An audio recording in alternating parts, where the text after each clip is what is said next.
everyone, and welcome along to the Commentary Hub here for the return of the EFL season 2022-2023.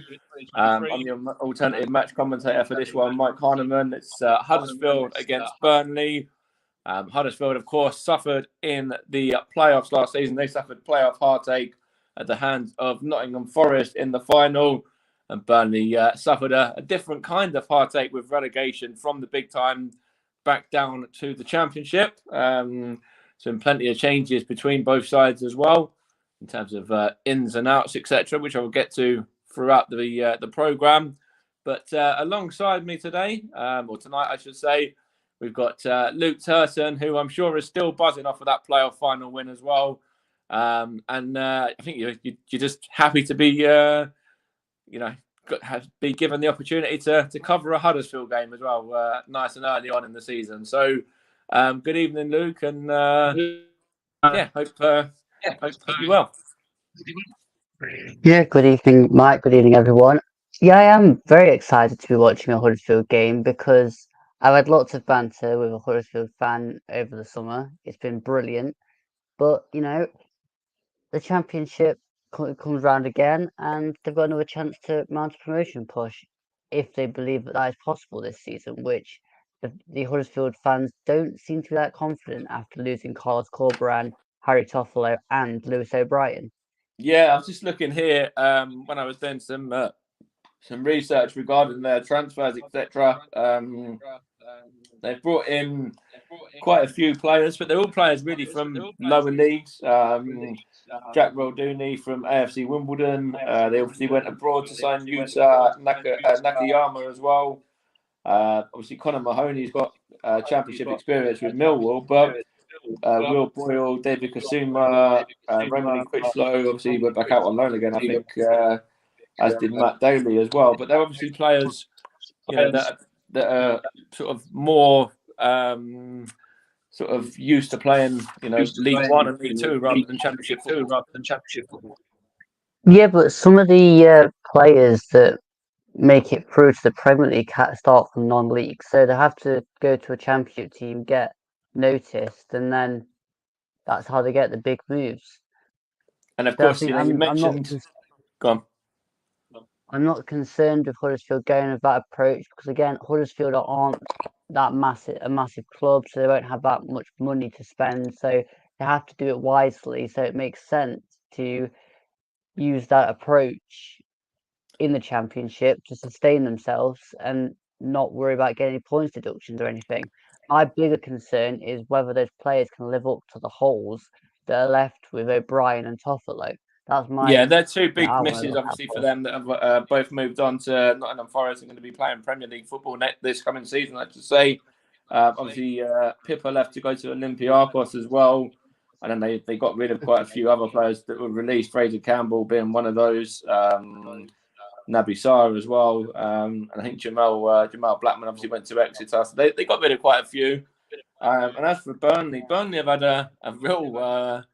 crazy window, even up until yesterday when obviously Dwight McNeil left to go to Everton, and that was just the latest of players to leave Turf Moor.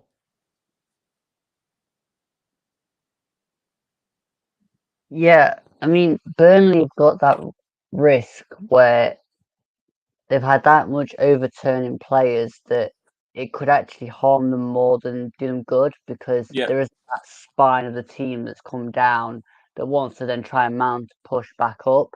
I think they've got to the stage now where the squad age-wise kind of outgrew the club because you could name Burnley's team week after week because it was that memorable because they've been there for that long.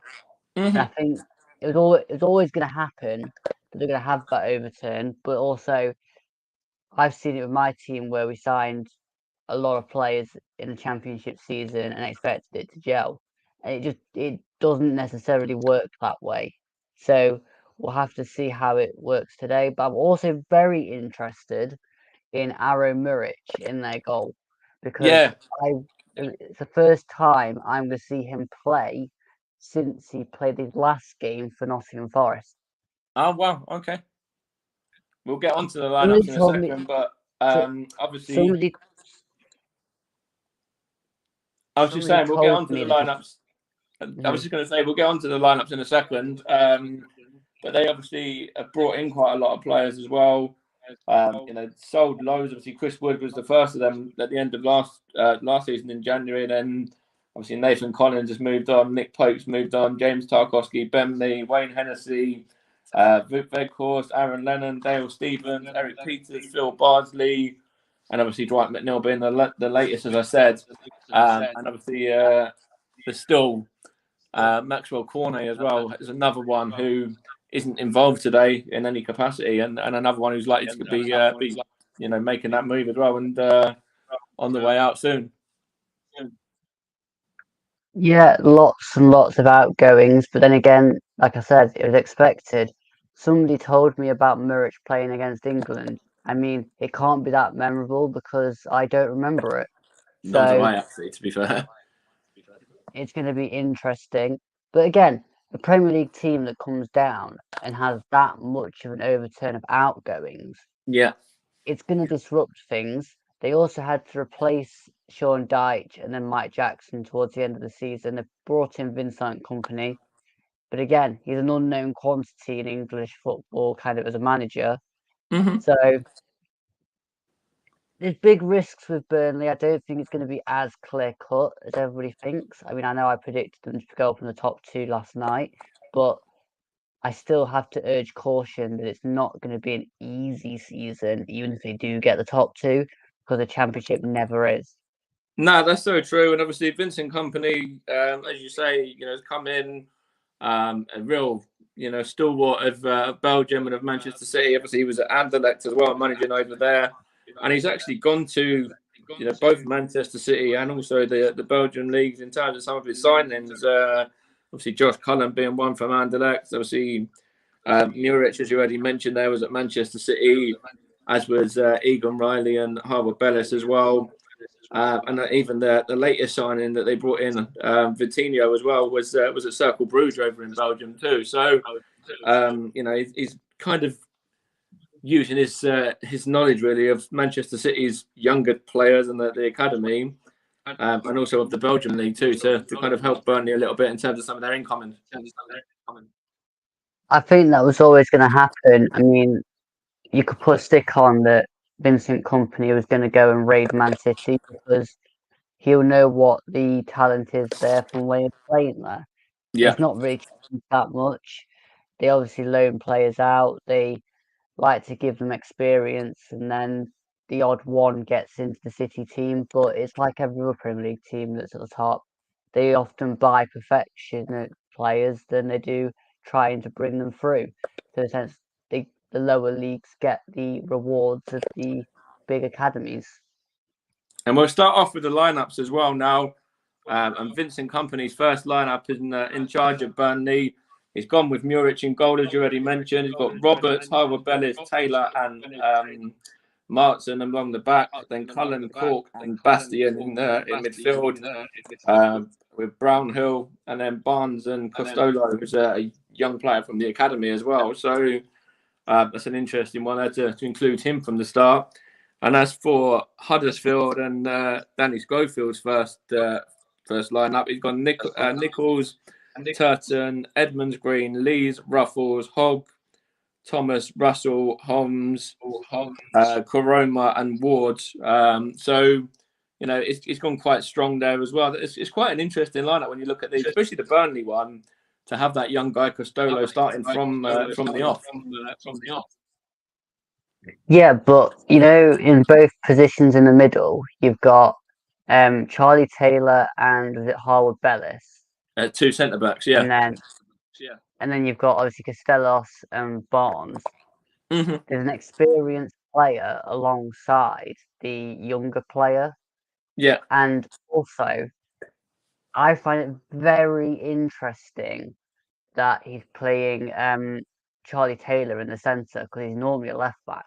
Yeah, it's a strange one. Obviously, Ian Matson's there when he's playing at left back today. Another one of the new signings as well. But of course, he came in from. Let's have a look here. He came in from. Where's my notes? I know I wrote it down here. There you go. He came in from, I think it was Chelsea on loan. So another one who's obviously got a little bit of experience being in and around Premiership team. Yeah, I've seen Martin play for Coventry, especially in the first game of the season against us last year. And he's quick. He's very quick. That'd be interesting to see, what he's like going forward and also defending as well. Then, also we've got what we've got. I think we've got seven subs. I think for both teams as well. We'll start off with Burnley. It's Egan Riley. Twine makes the bench as well, as does Peacock, Farrell, McNally, De Silva, which is Coutinho, and Phillips and Dodgson, who's a young player.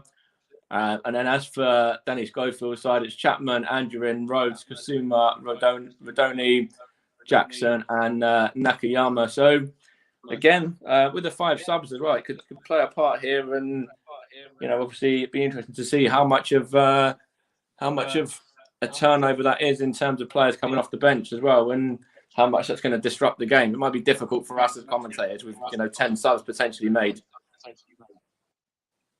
Yeah, but I think the first one's obviously going to be difficult, but eventually it will just become the norm. I mean, we had it during the COVID season where they had the 5 subs coming on, so basically just getting back to that forever now, really, isn't it? Because I think it's a good thing to be able to rotate, have that option. It doesn't actually mean that they're going to make the 5 subs, though. It's true. It's there if they want to do it. Yeah.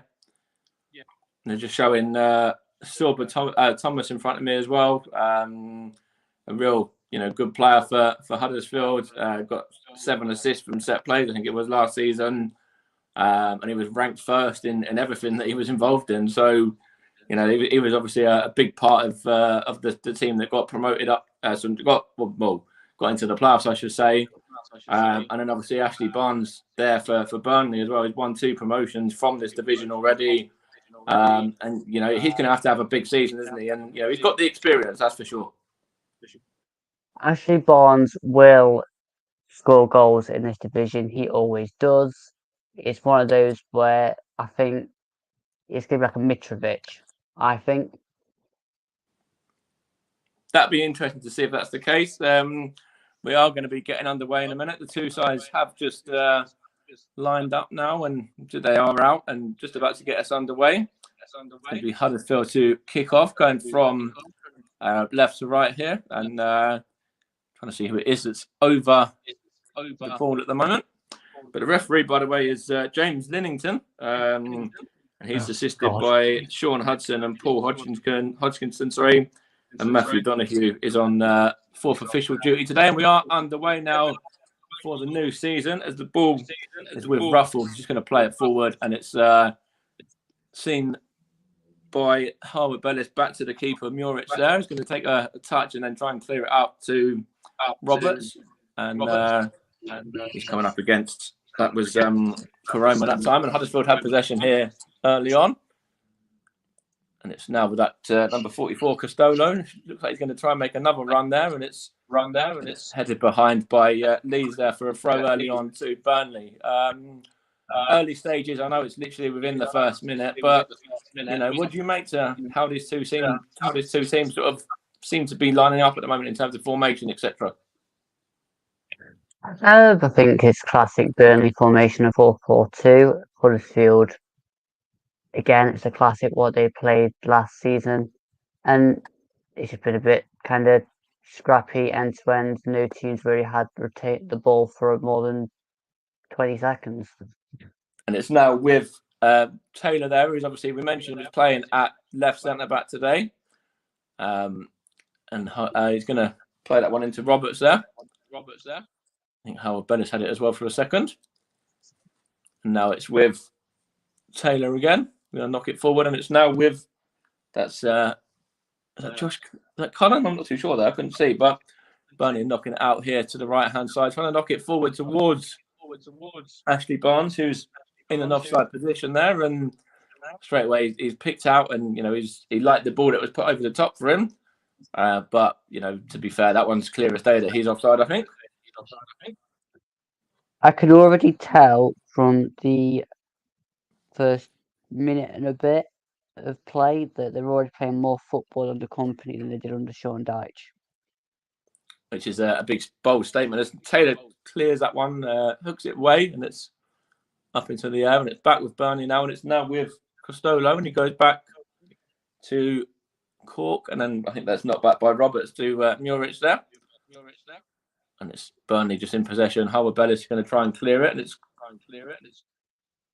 up into the air, and Huddersfield have it now over on the right-hand side. Was that? And it's a free kick there to Huddersfield. Just want to see who that was. It was Bastian, I think. Sorry, Matson, who made the foul there. Yeah, I thought the first one would have been given as a foul in Burnley's favour, to be fair. But obviously, one's not a foul and one is. The refereeing standards of the Championship continues.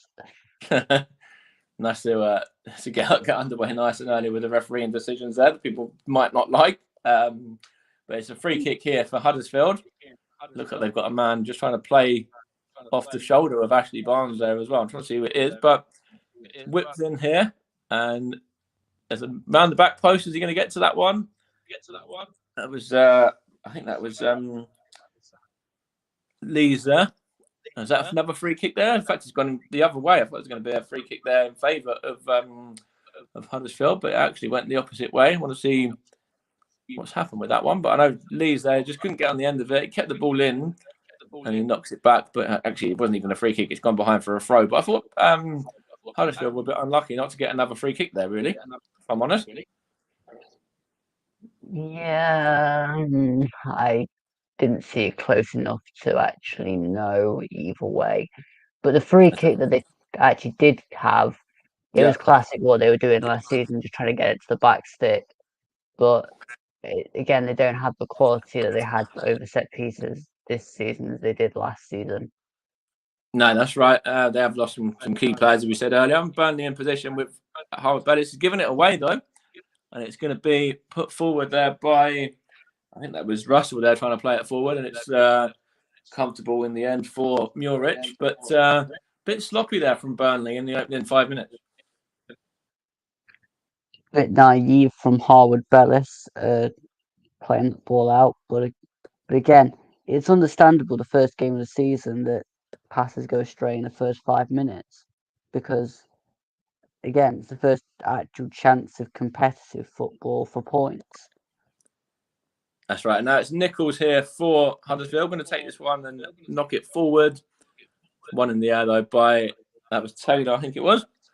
And it's now Matson there, and it's up into the air and kind of a little bit bitty really in midfield. I think that's a foul on the Burnley man. Was that Costello who went down? Couldn't quite see it. Or maybe it was Cullen, actually. I'm not too sure. But there's a quick free kick that was wasted anyway, and now straight into the hands of the Huddersfield keeper.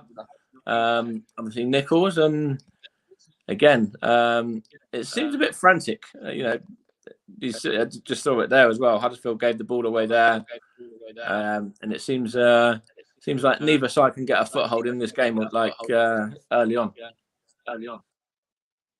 They need to slow it down. They're doing the classic thing of they're not going to balance between quick counter attack and going that quick they can't control the ball. That's true. There's a throw in here for Burnley now, though. It's going to be taken by Matson, I think. Or was he going to leave it? No, he did take it in the end. And it's all the way back to Howard Bellis, who's going to square it back to his keeper, Muric, though. Obviously, you mentioned Muric is somebody that you know from Nottingham Forest a little bit. Obviously, played there. What did you make of him as a player when he was at Forest, as a goalkeeper? It was a bit of a shambles because, I mean, I don't want to speak too soon. Yeah. But oh, that's a bit of a late one there, is that? It was actually quite a good challenge, I think, in the end. The referee's given there. Apart from that ball that went loose, his distribution's been all right so far in the first 5 minutes. But Was that a he foul just gives throw? the Was that the ball first away. foul throw of the season? It wasn't. It's now gone in favour of Burnley, who are now going to try and counter here, looking to get it to Costello. And it's backed by, that was to the keeper there. I think it's backed by, was it backed by Holmes? I'm not too sure, but tries to play it forward, looking for Karoma up against Matson, or Martson. So he does well there and just hooks it clear and out of danger in the end. But that was an opportunity there for a minute. Looked like it was, possibility for being the sort of first real chance of the game. Very nerve-wracking when he played that ball back. But as I was saying on Muric, it was a bit weak with his saves and his distribution went out of play. I wasn't impressed, and that's why I replaced him with Bruce Samba. Yeah. But at the end of the day, it was about 2-3 seasons ago, so it could be better than he was then. Now, I don't know. There's a chance there for Huddersfield from Nichols there, gets it forward into midfield and looked like it was going to go. It's back to Taylor in the end. And Burnley just playing it around. Looks like Josh Cullen is trying to make things tick in midfield. You can see here that if you watch him, I'm just watching him closely for a minute there. He looks like the kind of playmaker that Vincent Kompany's gone for here. And it's a through ball. And is he onside? He is onside here as well. It's Ashley Barnes through on goal. That's a brilliant tackle, is it? Or is it going to be a foul? Ashley Barnes wants a foul. I thought it was a great tackle from Leeds in the first place. Let's see again. And also let's see whether he was onside. He was onside just about. There's a good knock on as well to Ashley Barnes there. And that was good defending. I don't think he can argue too much about that. I don't know. He's kind of from behind him a little bit. It's an interesting one. That's a good tackle. That is a really good tackle. I mean, if you give penalties for them, then you're never going to be able to do a slide tackle in the box again, ever. Nah, that's true. Like, I thought it was a good tackle at first, and then I've seen it, and it looks like he's gone in, but like from behind a little bit. But he has won the ball. So yeah, I think that's a good decision there from referee James Linnington. And it's about 10 minutes played. If you're listening and want to sync up with us as well on the commentary hubs, 9 minutes and 30 seconds if you want to do that. As we are bringing you Huddersfield against Burnley this evening. Yeah, so I'm about 6 seconds behind. Okay, that's fine. That's manageable. That's all right. I want to see there. When you see Ashley Barnes running through there, and he's about to pull the trigger, you have to get that one right, as Leeds did there. It was a very good tackle. I don't want to see that anymore because every time I watch it, I think, can he hit it first time? Yeah. Which negates the slide then because you've already got the ball away. But it's one of those ones where I'm sure you'll see it again over the weekend. Yeah. There's a chance here for half time.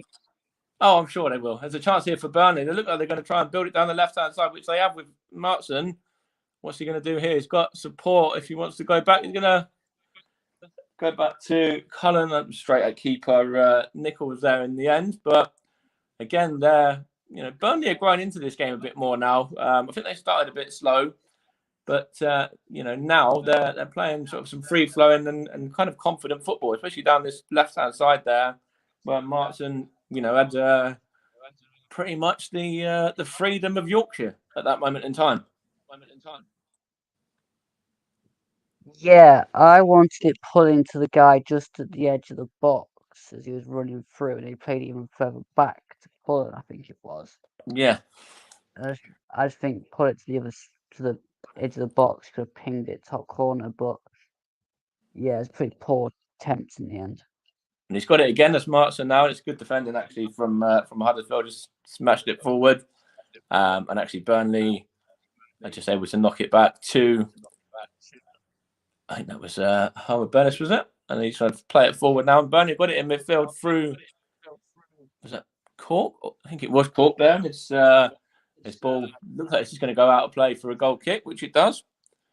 You're listening to the Commentary Hub, of course, and JB Sports, Commentary Hub 2, Storm FM, and also on Twitch as well, for this alternative commentary of Huddersfield against Burnley with myself, Mike Heineman, and Luke Turton. Not the Turton that's playing for Huddersfield, who's obviously playing at right back. I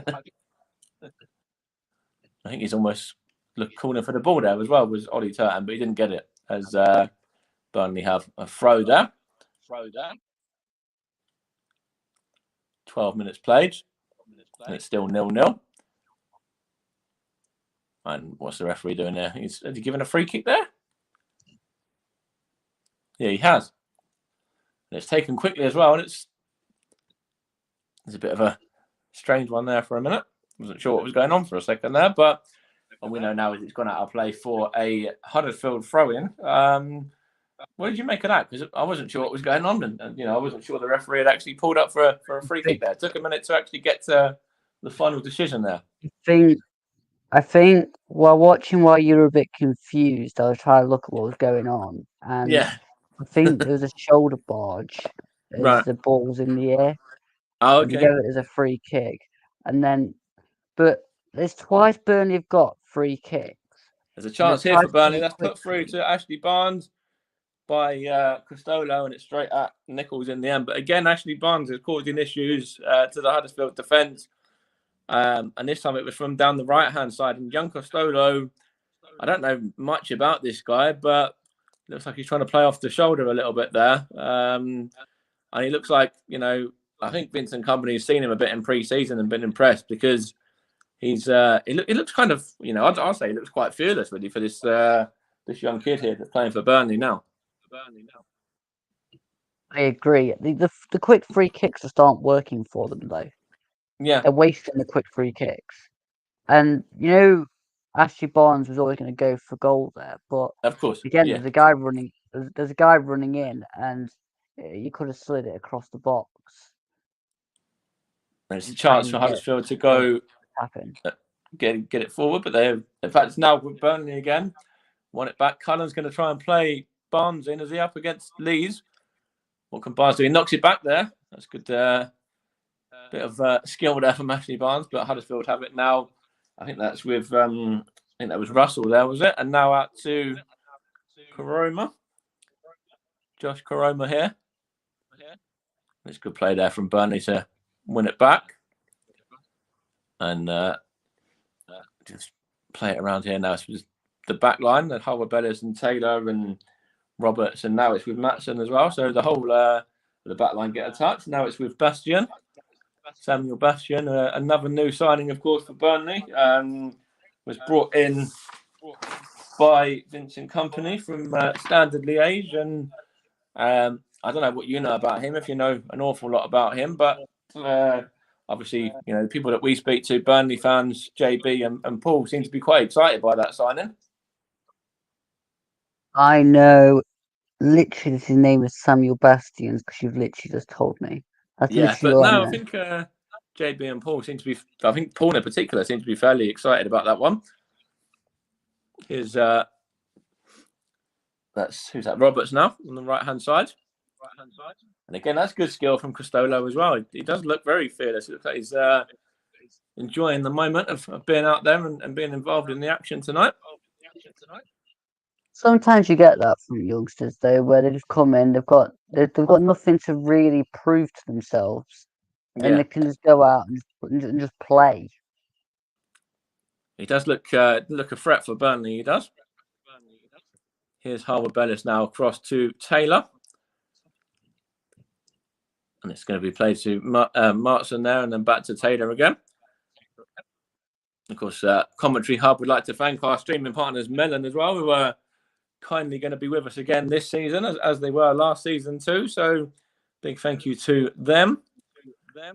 You can check them out at melonapp.com, I think it is, if I remember rightly. I should know their website by now, but I still don't.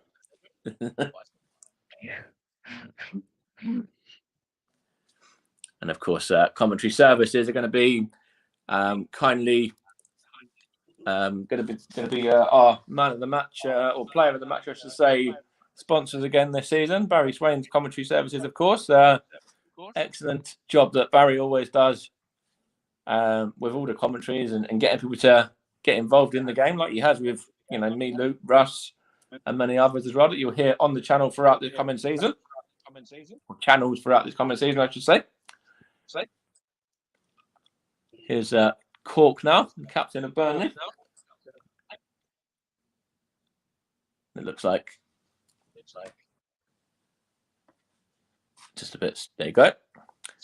Bit of an opportunity there. It's good play. Fancies Ashley Barnes, is it? Yeah. Now knocked on. It's back with Huddersfield now, and it's just a bit of a head tennis there. Burnley have it. Ian Matson has it now. Trying to go down the left-hand side again. He's had joy in that position already once. Barnes gets it back to the Ashley Barnes. Shot goal, and it's in the back of the net. Here is the first goal of the EFL season, and it's scored by Ian Matson of Burnley. He has looked at danger throughout this game. Ian Matson has put the ball into the back of the net, and Vincent Kompany's reign at Burnley is off and running. And it was a great goal as well. He was involved just a minute ago. Ashley Barnes was there. I think and he kind of got himself into a good position and had a shot in the end. And it's a nice finish, actually, that just beats Nichols in the Huddersfield goal. And we've finally, after 18 minutes, got a goal to bring you out. And it was a nice finish as well. Ian Matson has given Burnley the lead in the opening game of the EFL season. The first EFL goal of the 2022-23 season goes to Ian Matson of Burnley. So he's going to have that one on his record throughout the rest of his career now. Burnley take the lead, 18 and a half minutes. What I like about that goal is as soon as he passed it to Barnes, he carried on into the box and he allowed Barnes to play it back. And then it's a brilliant finish and it just goes into the back of the net like a firework. I don't know what to say to that. I really don't know what to say to that. It was a nice goal though. But I don't know. Fireworks. You and fireworks when it comes to Huddersfield. That's what I'm going to say. Burnley got a chance here to knock it on now, and it's Costello again wins it. He's looking to find Brownhill, which he does as well. And it's now on to Costello again. Keeps possession here. Gives it to Roberts. Roberts is in space. Roberts might be two. Oh, that should have probably been two. It was a good save in the end from Nichols there. But again, it looked like Burnley were having freedom of Yorkshire there. And again, it was just really standoffish defending from Huddersfield. And really, that should be 2-0. They've gone one down about a minute ago. And, only Tom Nichols there. Not Tom Nichols, sorry. Lee Nichols there, I should say. Tom Nichols, obviously, is the guy who's played up front for Crawley. Stops that from being 2-0 straight away almost. Yeah, the intensity just isn't there for Huddersfield. And I think they thought that the guy would have been offside at the top of the field. But there was a guy down from Huddersfield playing him onside. So they went to sleep. I'm from watching this, I think they're really missing Sinani and O'Brien. Of course, Sinani was another one that left. Yeah, of course. And Burnley are winning the midfield battle, that's for sure. They're winning everything at the moment as they're trying to find. That was the young lad Costello again.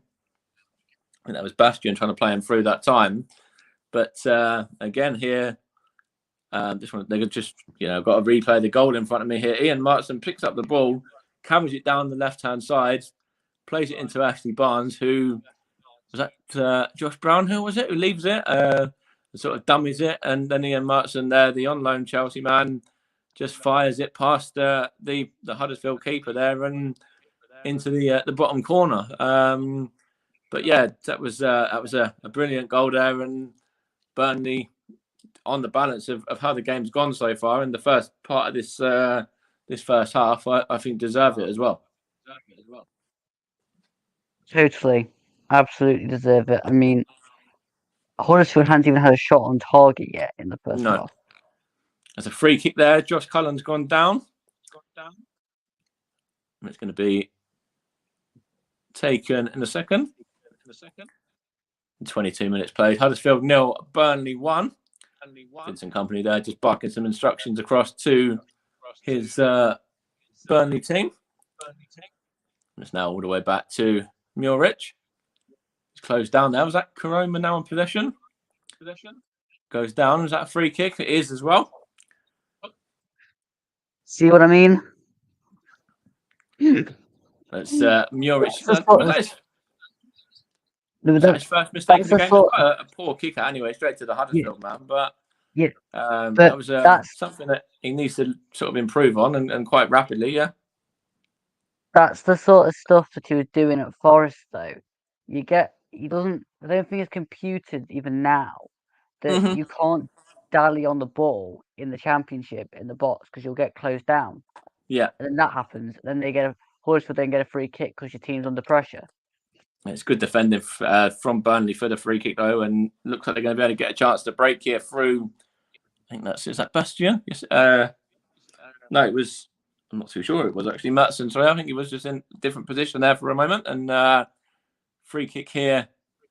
Costolo's just gone down there. Burnley have a free kick now again. An opportunity to get themselves that all-important second goal. Looks like they're going to try and send the defenders of Harvard Bellis and Taylor up as well from the back. I've been impressed with Burnley so far. Yeah, I've been quite impressed with Burnley so far. In 24 minutes or so as well. They have looked, as I said, they were quite slow going into the game after the first few minutes. But now, the more that the game's gone on, they have been the more likely to score, obviously have scored, and have been the more likely to add to it as well since. And there's a chance here, and it's taking a deflection, and it's just into the hands of Nichols. But that was Brownhill now, I think, with the effort, and he just smashes that one forward, Nichols, now towards... Is that Thomas, is it? He's going to just run out of steam there, and Ian Matson does well. The Burnley goal scorer. Just having a look here again at this other opportunity for Burnley there, when Josh Brownhill just kind of kicked it into the ground a little bit there, and didn't really get a clean connection on that one. I think Castellos wanted to be able to get a touch on that. It wasn't able to happen. Yeah, that's true. It was a bit unfortunate, really, there that he could only bounce that one into the ground. Vincent Company there and Danny Schofield just getting some instructions across to their respective teams.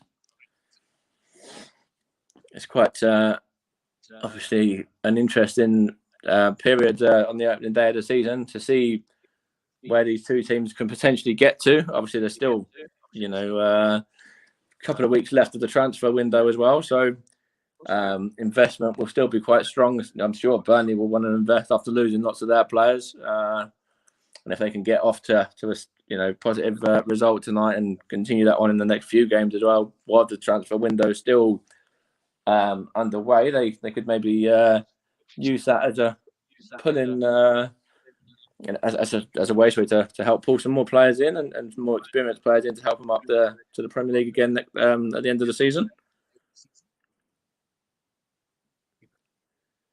Yeah, I still think there'll be a couple of surprise moves at quite a lot of clubs for the end of the window.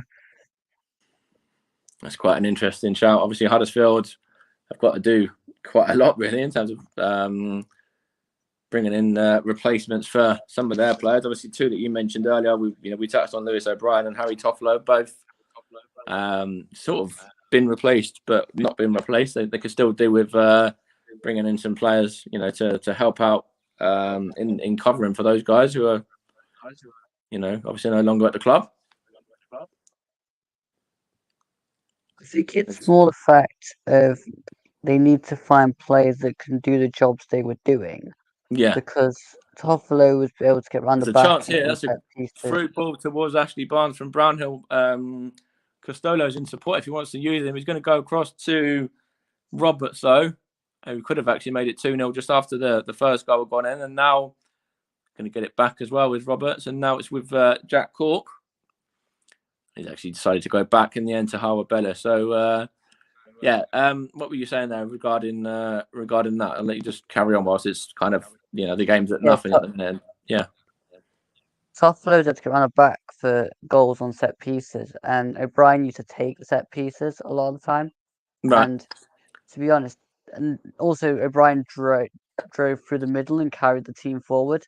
And I think at the minute, a lot of that is non-existent for Huddersfield. They are just jogging around trying to get the ball, but at the same time, there's no real fluid kind of movements or anything. It's all kind of on the back foot. That wasn't very fluid there from Burnley either, actually. That was, I think it was it Martin? I'm not too sure. I tried to switch it across to Roberts on the opposite side, and ball's gone out of play for a Huddersfield throw. But, I think Burnley, we've had 28 minutes of this game so far. Burnley have definitely deserved their lead. And Huddersfield, have got to do an awful lot, really, I think, to get themselves back into this game. Yes, it's only 1-0, but it's only down to the goalkeeper that it is only the 1-0 at the moment, and a little bit of poor finishing from Burnley as well. Huddersfield need to have a shot on target. Yeah. If they actually had a shot really in anger, I don't think they really have in this game so far. They've looked like they're trying to get down the wings a little bit and trying to play, play through a little bit in terms of play through Burnley, but they haven't really created an awful lot at all, if anything, in terms of chances at goal.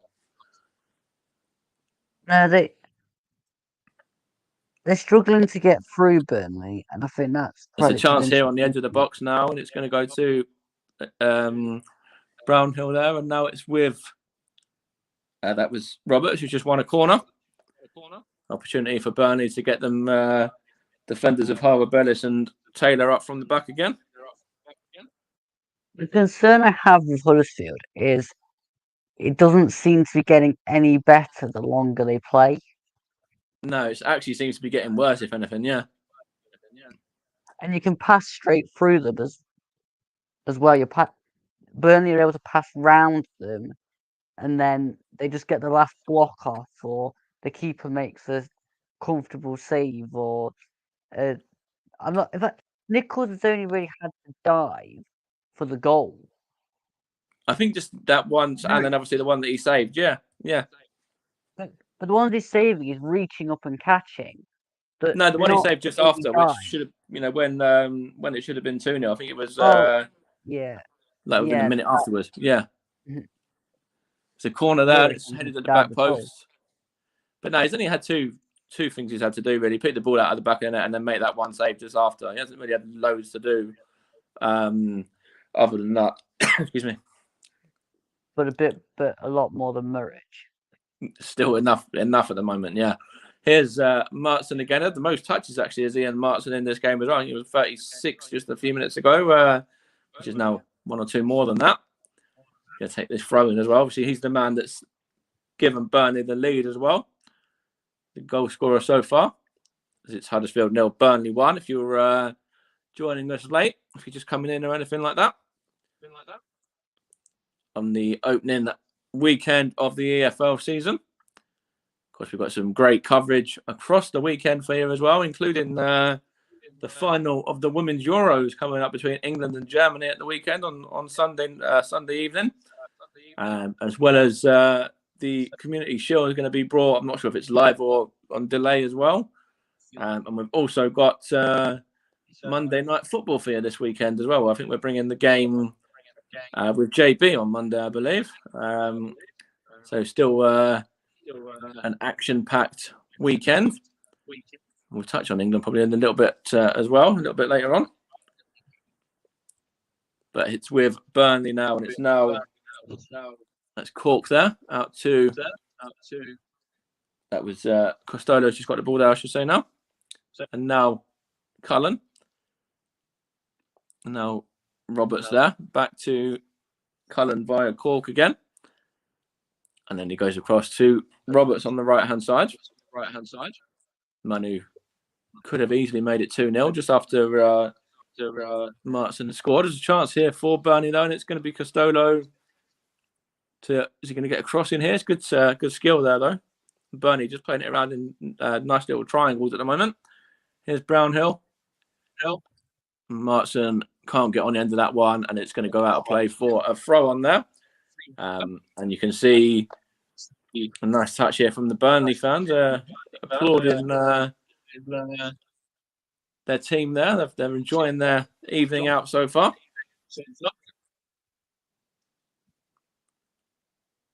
Yeah, decent play. I mean, I'm really enjoying watching the kind of pass and move from Burnley. It's kind of like what we've tried to do when we attack, and Huddersfield just don't seem to cope with it. Oh, here we go. They have got a chance here now, though, and that's going to be whipped in, but straight comfortably into the gloves of Muric by Karoma that time. And that was comfortable goalkeeping there for the Burnley new shot stopper.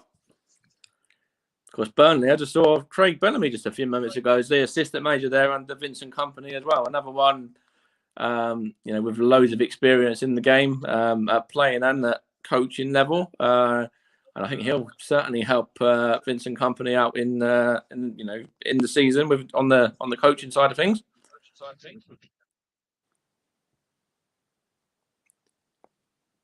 There's a chance here for Karoma. He goes back to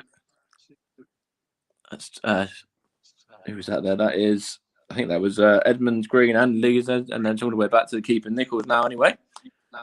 But yeah, I was just saying just a moment ago. I was saying about Craig Bellamy. Obviously, he's with Vincent Kompany on his coaching staff. Quite an interesting and I'd say quite a very good actually appointment as well for Burnley to have him involved. A defense and attack kind of duo that works out perfectly. How can you tell that a team is struggling to create things?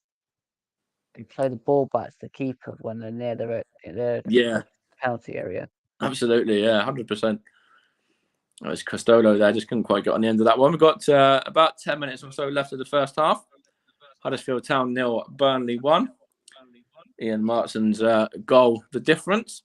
Of course, you're listening to the Commentary Hub 2, JB Sports, Storm FM, and on Twitch as well for this alternative commentary tonight. And we are going to hopefully bring you a lot of games throughout the season. I'm sure we will when the Premier League comes back next week. We'll try and bring you quite a few games from the Football League as well, though. And of course, as I mentioned earlier, we've covered the Euros as well, and the Women's Euros. We've got the fun of that one coming up at the weekend. And I suppose you're going to be keeping a close eye on that one, Luke, aren't you, with England involved as well? Do you know something, Mike? I've really struggled to follow football during the summer. Okay. I mean, I try to excel in one area, and then I've been trying to watch more kind of like the cricket and the Formula One, to be honest, because usually I try to retain that much information during the season that my brain starts to hurt. I understand that. No, I totally get you. And I suppose in the off season, it's go on. Yeah. And then when you get 12 signings of your own come in during the summer, you're like, okay, where's your time to breathe? You're then getting links to about 20 million other players. So trying to I know all about that. Obviously, my team get underway tomorrow in League Two as well. We'll get into that in a minute, but there's been a lot of change in Hertfordshire where I am following Stevenage as well. The team that I follow, there's been so many ins and outs there, so I know all about that too well. And it's that's where it's an interesting time of the season. Obviously, pre-season and the games there are always nice to go down and see your pals and everything like that. And see a couple of teams come down. In fact, there's one of the managers of them now, Steve Bruce, manager of West Brom, who came down and were beaten by Stevenage. As I'm saying that, couldn't have got much better. In fact, in terms of time in there.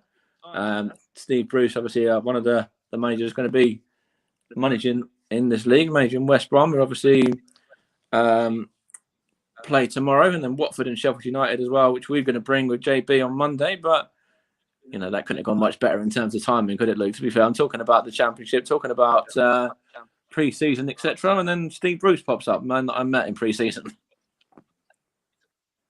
And followed by Paul Heckingbottom, who wants to sitting there silently and not bleating about how unfair their semi-final was. Yeah. It's a chance for Huddersfield now. Here's Karoma. What can he do? Is he going to get a shot at goal? He sort of does, but it's well blocked in the end. And Burnley are just able to win it back and now knocking it around on the floor. Yes, that is right. If you are listening, Burnley are playing football on the floor. And they're playing it quite well as well, actually, knocking it around nicely. I think that's an interesting thing. I think Burnley fans the last few seasons, I know JB said it, I know Paul said it as well, have been used to having, Burnley playing hoofball and, being a team that nobody likes and everything like that. But actually, in the opening 38 minutes, they play some good football on the floor. They're actually playing some really good football in the way that a lot of people want football to be played, which is, a little bit strange to say when it comes down to Burnley. They've done the transition of Dykes to Company as we've done of Houghton to Cooper. Yeah. But it's and they're deserved leaders so far too in this game. There's a chance here to get it forward again. Yeah. I didn't hesitate to answer. I was hesitating because I was watching Murich's distribution. Again, that wasn't the best of distribution there, actually, was it? Yeah. No, it was all right because he played it out to the player. But I just get nervous every time he gets the ball. So is that something you think we'll see throughout the season? You think we'll see a few mistakes from him when it comes down to Burnley and conceding goals then, do you? I want to say no because, in a sense, I'd like to think that during the season they can iron out if it does come up, iron it out a bit. But yeah, again, I've seen lots of goalkeepers go through 4 or 5 seasons where they just do exactly the same thing over and over again with no real improvement. So we'll see. I don't know how many Burnley games I'll get to watch, but so far he's not really being tested. But everything no, he's not. He's not had a save to make. Okay. Yeah. It's quite it's going to be different. I think Huddersfield will use Jordan Rhodes in this game at some point. If they can get the ball to him, then that'll be when Nurich is and they might use Andrew in potentially as well, and people like that. That'll be when they've got more work to be doing. Here's Martin now. He finds that was Casolo, and he took I was saying how confident he was earlier. If he was confident enough to take another touch there, that would have been 2-0. And I think, that was great play by the goal scorer, Martin. Castolo does very well there. He stays on side, makes a brilliant run, and just kind of side foots it the wrong side of the goal. And, maybe, was he too composed there? Was he, snatching at the ball a little bit? I'm not too sure, but that's a gilt edge opportunity, as Vincent Kompany knows.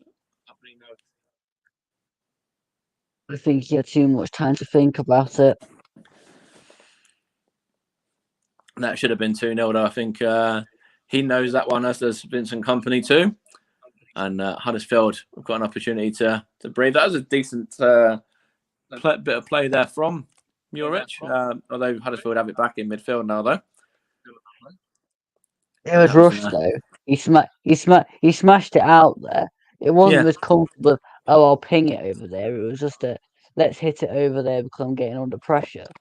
But I quite like them. I quite like them sort of not in terms of that, but I quite like the sort of side passes from the keeper like that. I kind of like them. It's a chance here for Castolo again. See if Burnley can get a second just before the break. They can't on that occasion though, as I think was that Roberts couldn't get on the end of it anyway, and it's gone behind for a Huddersfield goal kick. But again, so much space for Burnley in the middle of the park there. Looks like every time that the likes of Cullen and Cork and Brownhill are in possession, and Burnley are moving through the midfield, there's no one anywhere near them from Huddersfield. It looks like they've got so much time and space on the ball to pick out, whatever they want in terms of a ball or whoever they want in terms of runners. It looks very easy in terms of the midfield battle there that Burnley have won, comfortably so far. And every time they get the ball, it just looks like there's no Huddersfield man around them. I've just had to kind of look around and remind myself who's actually on the field for Huddersfield. Yeah. Because, in a sense, it's been that much Burnley related. Well, Danny Ward's up front, and he hasn't had a sniff yet at all. Well, it's Danny Ward, then there's Karoma, Thomas, and Holmes.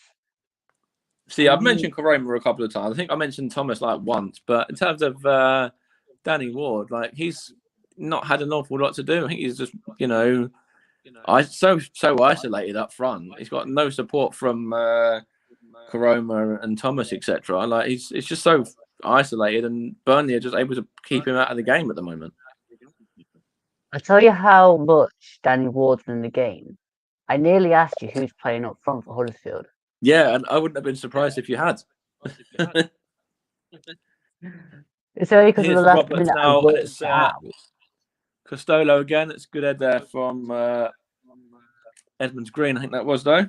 Turton's involved as well, just a minute ago. So that's the first time I mentioned him. That was a good header from Edmonds Green, though. Did well there. Up against Ashley Barnes. Looks like he got a whack to the ear as well, but defending nonetheless. Coming up to the last minute and a half of the 45 before we find out how much stoppage time we're going to have.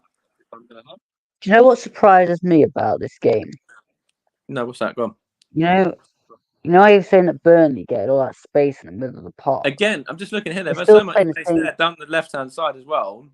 Bastion there. That was Ian Martin again in acres of space. Now over on the right-hand side, Costello's got acres of space here, and he's got another shot away as a weak shot. But again, they've had loads of space in the middle, but not just that. That left-hand side has been, Ian Martin's had the freedom of the left-hand side, and it looks like Costello's had pretty much the freedom of the right-hand side almost as well, in terms of, the opposite side.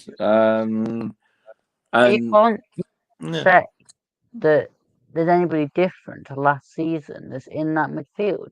You've got Hogg, Russell, Karoma, Holmes, and Sorba Thomas.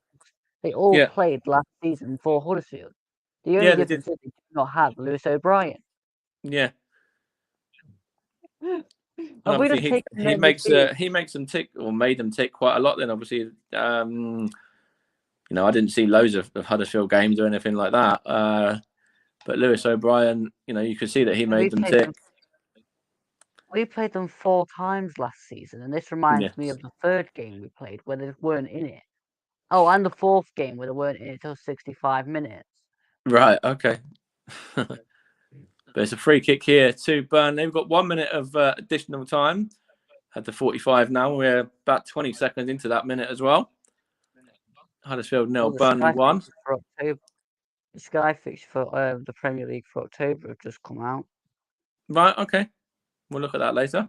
But now it's last 30 seconds of this minute of additional time here. And Burnley got a set piece, a free kick in a dangerous position. See if they can get a second goal just to take it to the break rather than just a 1-goal lead. It whips in. It's over everyone and out of play for a goal kick. And that will probably be that for the half. It is that for the half as well, in fact. Huddersfield 0, Burnley 1. Ian Martin's goal. The difference so far. What's your take on that first half, Luke? And it, would you be in agreement with me and sort of saying that's, quite probably one of the more comfortable 1-0s that Burnley are going to have in terms of, first halves or halves of football this season? Easily. it started off very scrappy. Neither side could retain the ball, and Huddersfield have continued to struggle to retain the ball. I mean, I'm not sure how many times they went over the halfway line. Yeah. Burnley have looked good. They've managed to do some nice bits, patterns of play. The Hmm. goal was brilliant from Ian Martson, and I just think Company gets the championship off that first half. Yeah, he I does. think he He gets that grasped right. it. You have to give him a lot of credit and a lot of props for the I, lineup, for the way he's got the team playing, and the way he's got these new signings gelling so quickly as well. Yeah. my big concern is one, whether they can keep up this intensity during this game specifically, Yeah. Burnley, or whether they have to rotate a bit and see how the players that come on do. But also, Huddersfield cannot play that bad again second half. No, surely there's something, obviously Danny Schofield's got to do, whether it's changes from the bench or he's got to have a big team talk here. Yes, it's the opening day. Yes, it's not be all and end all or anything like that. But Huddersfield here, we've touched on the players they've lost. We've touched on everything like that. They look like they're in that first half a team that are suffering a massive playoff final hangover. Absolutely. I couldn't have put that any better if I tried. They Yeah, look like they're suffering from change of manager, yeah, loss of players, yeah. losing the playoff final, Hmm. and it looks to me like the final whistle of the playoff final hasn't happened, and Yeah. they've just they've gone from where they were at 65 minutes, and they've just gone, well, we've gone out and done that again. They've not got the bite in midfield. No, that's right. Yeah, absolutely. You've you've got And you've got go on. Jonathan Hogg in the middle of the park, who Mhm. for Harry Arter's first or second game for Forest, absolutely clattered him clean, and has he actually made a tackle? I've not mentioned his name, I don't think, to be fair to you. John Russell is a big guy, so Yeah. why is he not getting in there amongst Josh Cullen and Jack Cork? Again, There's that's no another name that I don't believe I've really mentioned, or maybe I mentioned once, but that's how easy it's been for Burnley Dwayne. in midfield. Literally, Josh Cullen has had, so much freedom. Every time he's got the ball for Burnley, he's able to do what he wants with it. He can go forward, he can go back, he can go left, he can go right, and he's got no Huddersfield man anywhere near him. The other one is, did Dwayne Holmes leave the dressing room? I don't know. Did he? I haven't seen him. Well, here's their issue then. You've not mentioned Hogg, you've hardly mentioned John Russell, Exactly. and we're not even sure whether Dwayne Holmes is on the field. That's Yeah. your midfield. Yeah. Well, there's part of your issue. And Yeah. then if Karoma and Sorba Thomas are having to do all the work for well, I say all the work, they're not really doing much either themselves, but No. if they're trying to pull the team forward slightly, the space is still going to be there because even the midfield's not covering the defence, it's just kind of being aimless. That's right. And I think when it comes to Huddersfield, I think, I'm looking through the team here. I think, to be honest, I've not really mentioned loads and loads of their players, but the teams, the ones I've mentioned are Lee's at centre back, and obviously Nichols has made a couple of saves as well. So and Burnley, I think I've got through every single one of their players multiple times because that's how easy it's been for them. In every area, literally, I'm watching the goal again here now. Martson finds Barnes, who leaves it for Brownhill, and then Martson comes back in again. And literally, I don't think from when Martson got the ball to when Martson put the ball into the back of the net, no, there wasn't. There wasn't a single Huddersfield player that touched the ball there. And it didn't look like there was a single player that was going to get close to touching the ball there either for Huddersfield.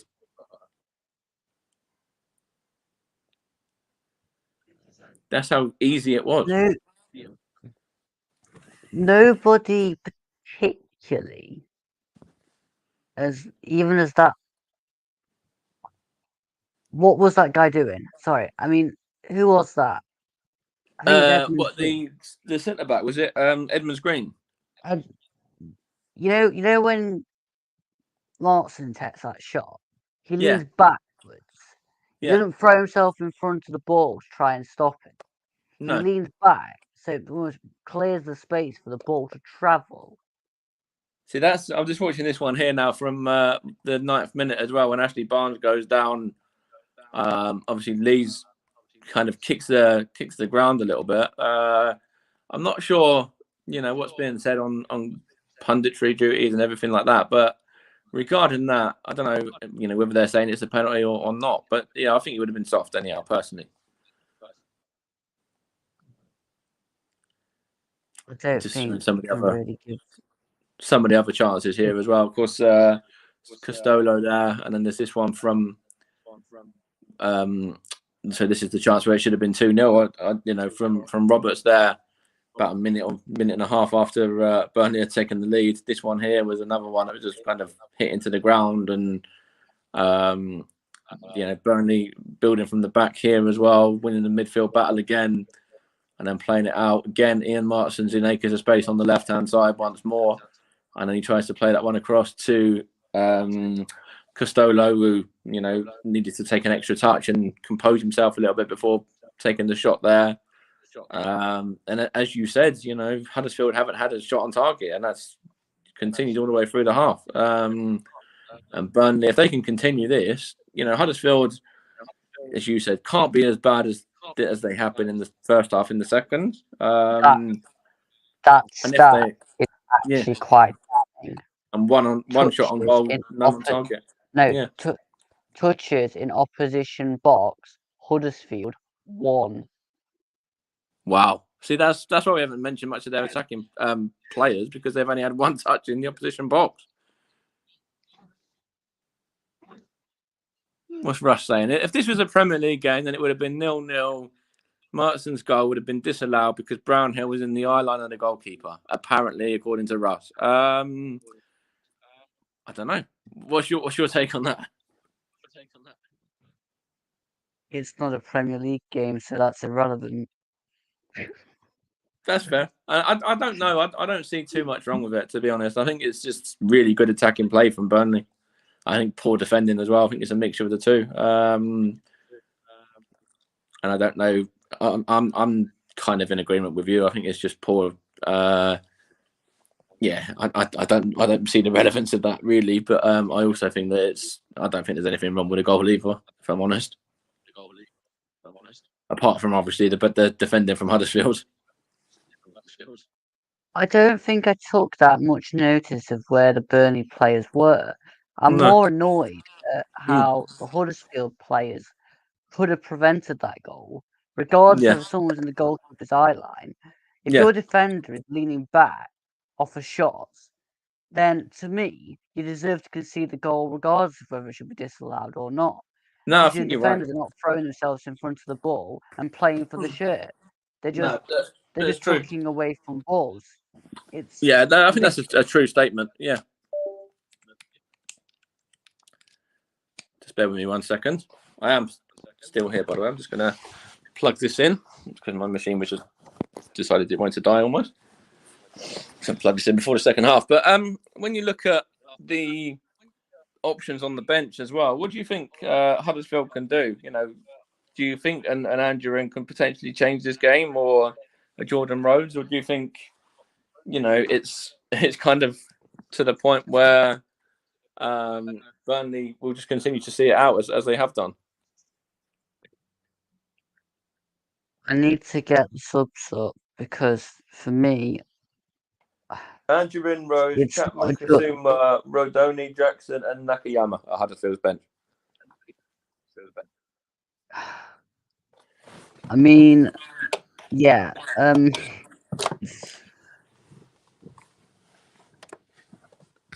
really struggling to work out where you're gonna get your bite from in midfield because I mean Andrew Ronan, I don't really know much about. Rhodes is a striker, but if you don't get the ball up to the box, he's gonna do nothing. Yeah, I think Angelone is another Kazu, player I think he might be on loan from Chelsea as well. I think. Kazumu again. Rodoni is he a defender? Yeah, signed from Wimbledon, AFC Wimbledon. Yeah, yeah. Jackson, Youth player yeah, that's come through from the no. youth team. Yeah. I mean, the only one that I could possibly say might do anything is Nakayama, mainly due to the fact he's Japanese and they're usually good. Yeah, I'm not sure what position is Nakayama. Is he an attacking player, or is he more of a defensive player? This is where my knowledge has to come into it now. Yeah, but yeah, potentially. I don't And if have you any look at idea, but I mean, I just get the impression that even with changes, it's not gonna improve the basics of if a player comes towards the box, you make a tackle, and you have to win your midfield battles, get yeah, close to the team, and yeah, actually have more than one touch in the opponent's box. no, that's fair. Yeah, absolutely, and more than one shot at goal, which doesn't even hit the target anyway. Yeah,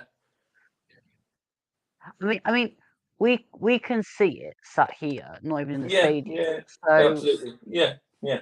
I'm expecting drastic changes in the second half Oh, because I Danny think Schofield, he's got to. He's got to go to his bench early. Yeah, 100%. You know, I just wouldn't be surprised if there was a double substitution or even a triple substitution at half time from him. yeah, but again, I don't see any glaringly obvious changes in that midfield three.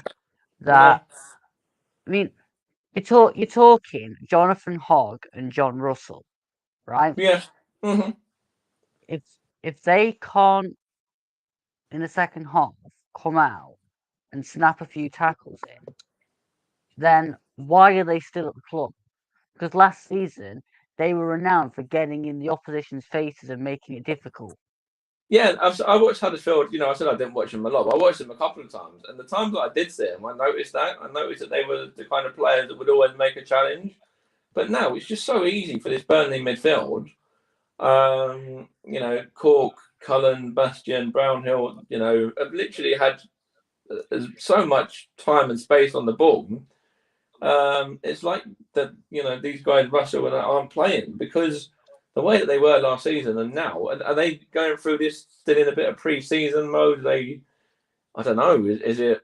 I don't know what it is with them. They literally just look I, a shadow of themselves compared to how they were last season.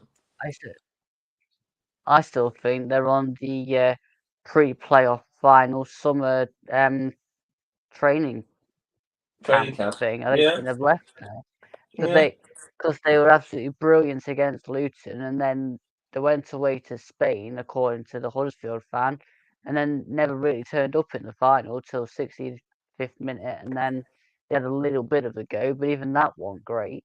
But I mean, I just don't get it. You've got to come out. You know that three behind Danny Ward.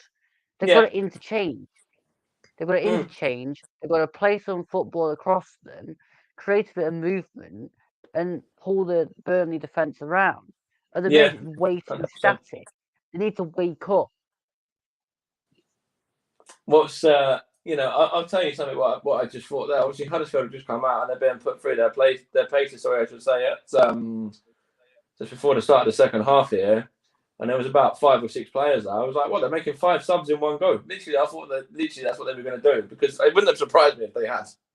But they are making a couple of subs by the looks of things here now. Are they? It looks like they're going to. Yeah, I thought there were 2 players there that were just in discussions with them, or were they players that might come on in a little while?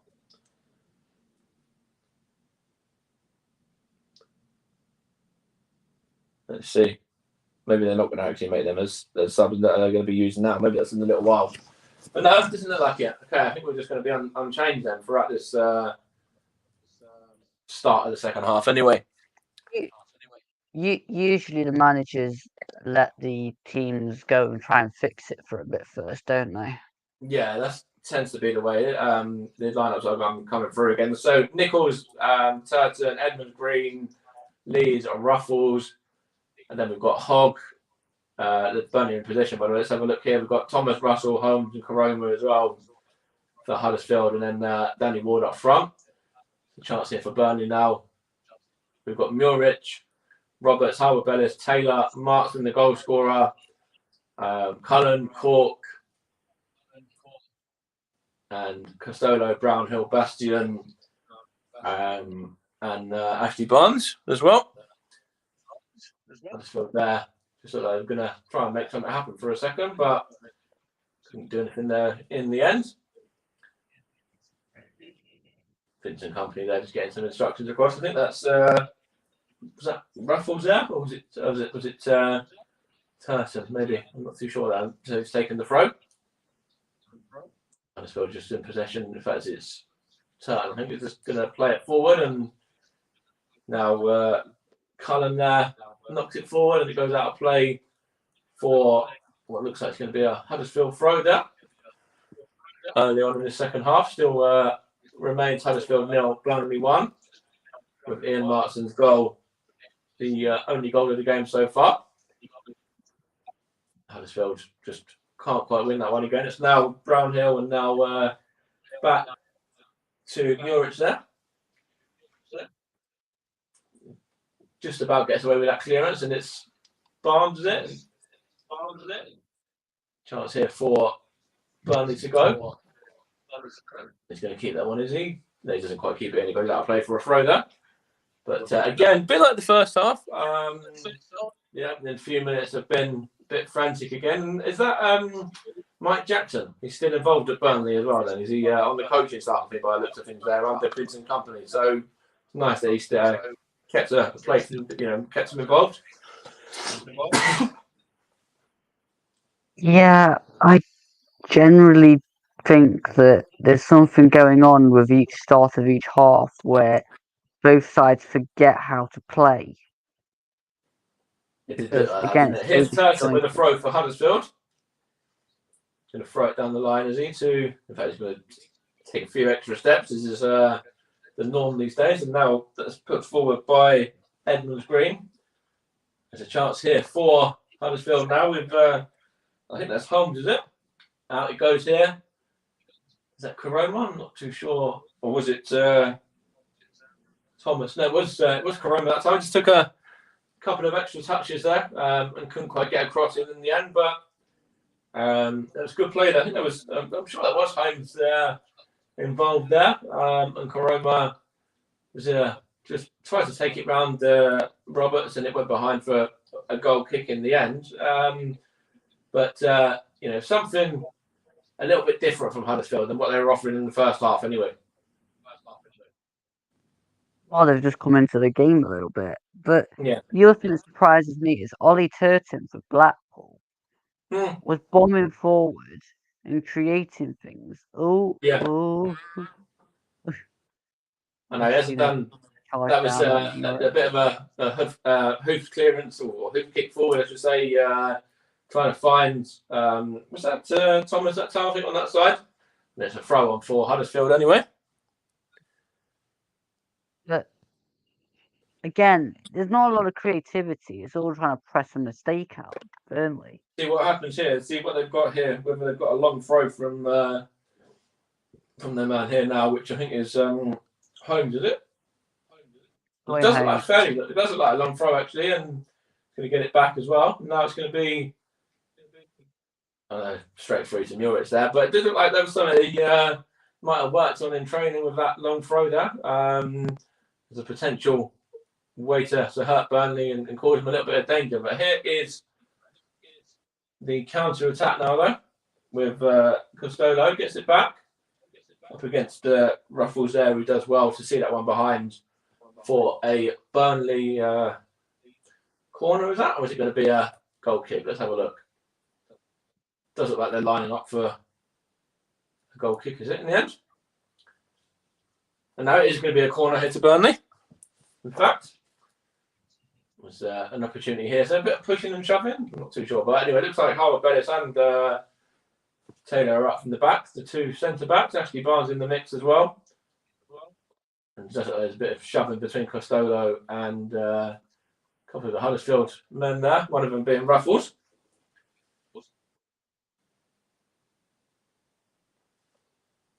There's going to be a corner here for Burnley. Trying to add a second goal here. Whipped in. That's a good header away by Leeds, I think that was. Now that's back to keeper Muric, who's had to come out of his goal a little bit there and takes a touch, plays it out to Roberts, was it? No, here's Cullen anyway. Gets it back. Ian Martin, the goal scorer, wanted it and gets it as well. Now it's Howard Bellis.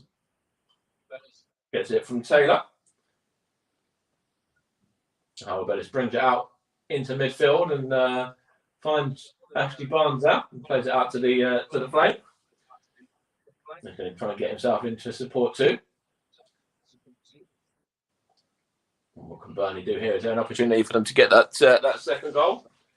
They do look comfortable still in possession anyway.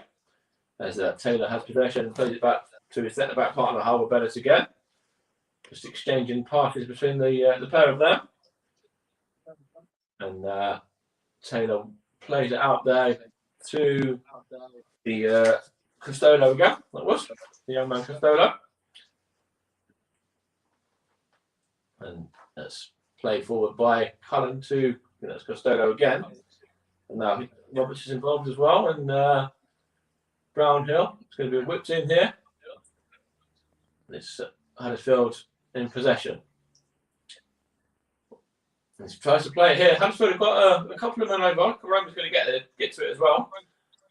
And he's looking to find Danny Ward. Danny Ward wants that one. Played to him. And Danny Ward couldn't get on the end of it. It's good defending in the end. And it's now Huddersfield competing more in the second half in terms of midfield. You know, you did it with the likes of Hogg and Russell. They had to compete in the second half and put in better performances than they did in the first, and they're starting to do that nice and early. The opening 6 or 7 minutes, and Danny Ward again was almost on the end of that one there as well. There for Huddersfield, he's not far away from getting on into that one there. I mean, Hogg and Russell are getting balls, but they're not really making any tackles to get them. They're just intercepting loose balls.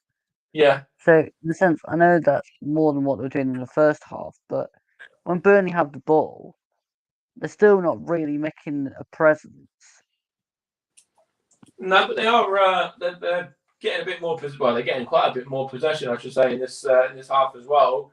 They've got a set piece here now as well. They're getting everyone up from the back, and obviously Ward's in there as well. He's quite a tall guy. They've got a bit of height in there. They've got Leeds up from the back as well. It's whipped in. It's headed by, was that Danny Ward looking to find, was it Edmonds Green up from the back? But Burnley just comfortably able to defend it in the end. But it's better from Huddersfield anyway. You can see that Danny Schofield has given him a strong talking to or kick up the backside at half time anyway to get him competing more. Yeah, I agree. After this free kick, that I've seen a little bit more because now the that was poor there. That was got poor goalkeeper now. Ashley Barnes nicks on the end of it. So poor there from Nichols. I wanted to see that again because that looked like Nichols. He's Danny there on the ball, just hit it against Ashley Barnes. Then it goes to that Brownhill, and then Cullen, and then Barnes again just couldn't get on the end of it. But again, there Huddersfield could have potentially been, their own masters of their own downfall, I should say, because that was very poor goalkeeping there. Nichols just almost caught out there, caught out in no man's land. They seem very stressed. Mm. And we're having a change. 2 changes. It'll be a double change in a minute. Yeah, maybe it's opening day now for Huddersfield. You don't know what it may be. But we'll see what happens there. Here's Bastion now. Now Cork. Here's Roberts. He's going to get it back, Roberts, I think, as well, is he, from Brownhill? Now it's Costello there. Now here's Cullen. There's a chance here for Martin. Cullen got good defending in the end from Leeds there. I like Josh Cullen as well. I think Josh Cullen's had a really good game. I don't want to go too much into player of the match or whatever like this early on in the game, but I really like Josh Cullen. I think he's one of those players that he really seems to be making things tick over for Burnley at the moment. Totally agree. I mean, I'm watching him and I'm just thinking, how has a Premier League team not signed him? Yeah. Looks like double change has been made for Huddersfield. I'll just see who that is in a moment. I think Angelin and Rodoni coming on for Karoma and Holmes. Well, that's no real surprise, is it, really? We need to get a bit more. He's a big guy, that Angelin. He is, isn't he? Yeah. Angelin, yeah. He does look tall and well built. Here he is now as well. He's gonna Angelin. Has he won a free kick? He has as well. There, that was straight away. He's into the action, and now he's having a bit of a fight almost with Cullen as well, trying to show a bit of physicality there, which I think is something that Huddersfield have lacked throughout this game. It's been too easy for Burnley. Do you know what? He's come on in the first minute, has basically done what the other 3 weren't doing. He's got the ball and he's ran at them. And we've got the first booking as well, the first yellow card for the new season. Going to go to a Burnley man as well for that challenge. Cullen gets his name taken there in the book, the Irish national. And see what happens here for Huddersfield. If they're able to get themselves that equaliser. It's whipped in and it's straight. Well, I was going to say it was comfortable for Muric there, but it wasn't. He looks like he clattered his own player. He actually kind of couldn't control the ball properly there. He kind of slipped through his gloves a little bit, and I think was it Muric that clattered his own defender there? Let's have a look. Yeah, he did. Yeah, he clattered the defender Taylor there as well, all the way through trying to clear the ball. Yeah. The more and more I watch this game, the more and more of Muric I'm seeing of the old Muric. Right, is that something that he used to do as well? He used to go through and attack your own player, didn't he? Not claim the ball. Yeah. Be very nervy under pressure, which in a sense turns over possession. There's a chance here for Huddersfield now, though. It's going to be in fact, it's good defending by Cullen in the end. Now was that Rodoni again? I'm not too sure, but Huddersfield are looking better anyway, looking brighter in the second half. It's whipped in. Good defending there by Harbour Burness, and Huddersfield are really looking better in the second half. They're really trying to take the game to Burnley now. Although they have just given the ball away there in midfield again, but. Saying about Muric there, we'll touch on him in a minute. But here's Martin, the goal scorer again. I'm going to slow it down. So go back to Cullen and then Bastion and now Taylor. But as for what you were saying there regarding Muric and regarding Burnley's defence, they're under the cosh a little bit now in the under 15 minutes. They've got more defensive work to be doing. I think Huddersfield have just pushed up a bit more. They've added in Angelin and Rodoni, and I think that's just making them a bit more of a presence, which is kind of here for Huddersfield again. They seem to be getting a bit of freedom themselves going forward. Now that's a good tackle as well. Actually, I think that was that Andrew, and he just nicked the ball there as well. Huddersfield just playing it. In fact, it's a free kick, is it? No, referee says it's Burnley's got possession. Here's Martin, the goal scorer again. What can Burnley do here? They're trying to get it forward. They're going to go back to Cullen though. And Bastion's involved as well. It's quite interesting. Of course, Burnley, we said at the start of the programme, made lots and lots of changes. A lot of them being midfielders that left. Dwight McNeil, obviously being the latest line of midfielders to leave after the likes of Aaron Lennon left as well. And Dale Stevens, obviously a midfielder, defender midfielder. And Maxwell Cornet was obviously an attacker, forward midfielder as well. But they have looked very dangerous actually in midfield. And Maxwell Cornet, a lot of Burnley fans, are going to want to keep him and keep him involved with the club. Obviously, he's only got a fee of I think about 17 and a half in terms of minimum fee relief clause as well, which everyone seems to think will be met quite comfortably and quite easily. But they're not missing him, are they? They're not missing Maxwell Cornet at all. No, and that's because of their recruitment. They are aware of what they're doing, and in a sense, you get 17.5 million. You then invest it in the squad elsewhere, and met this already fairly decent team even better. Yeah, absolutely. Yeah. There's a chance there. Silver Thomas has just won a free kick here for Huddersfield.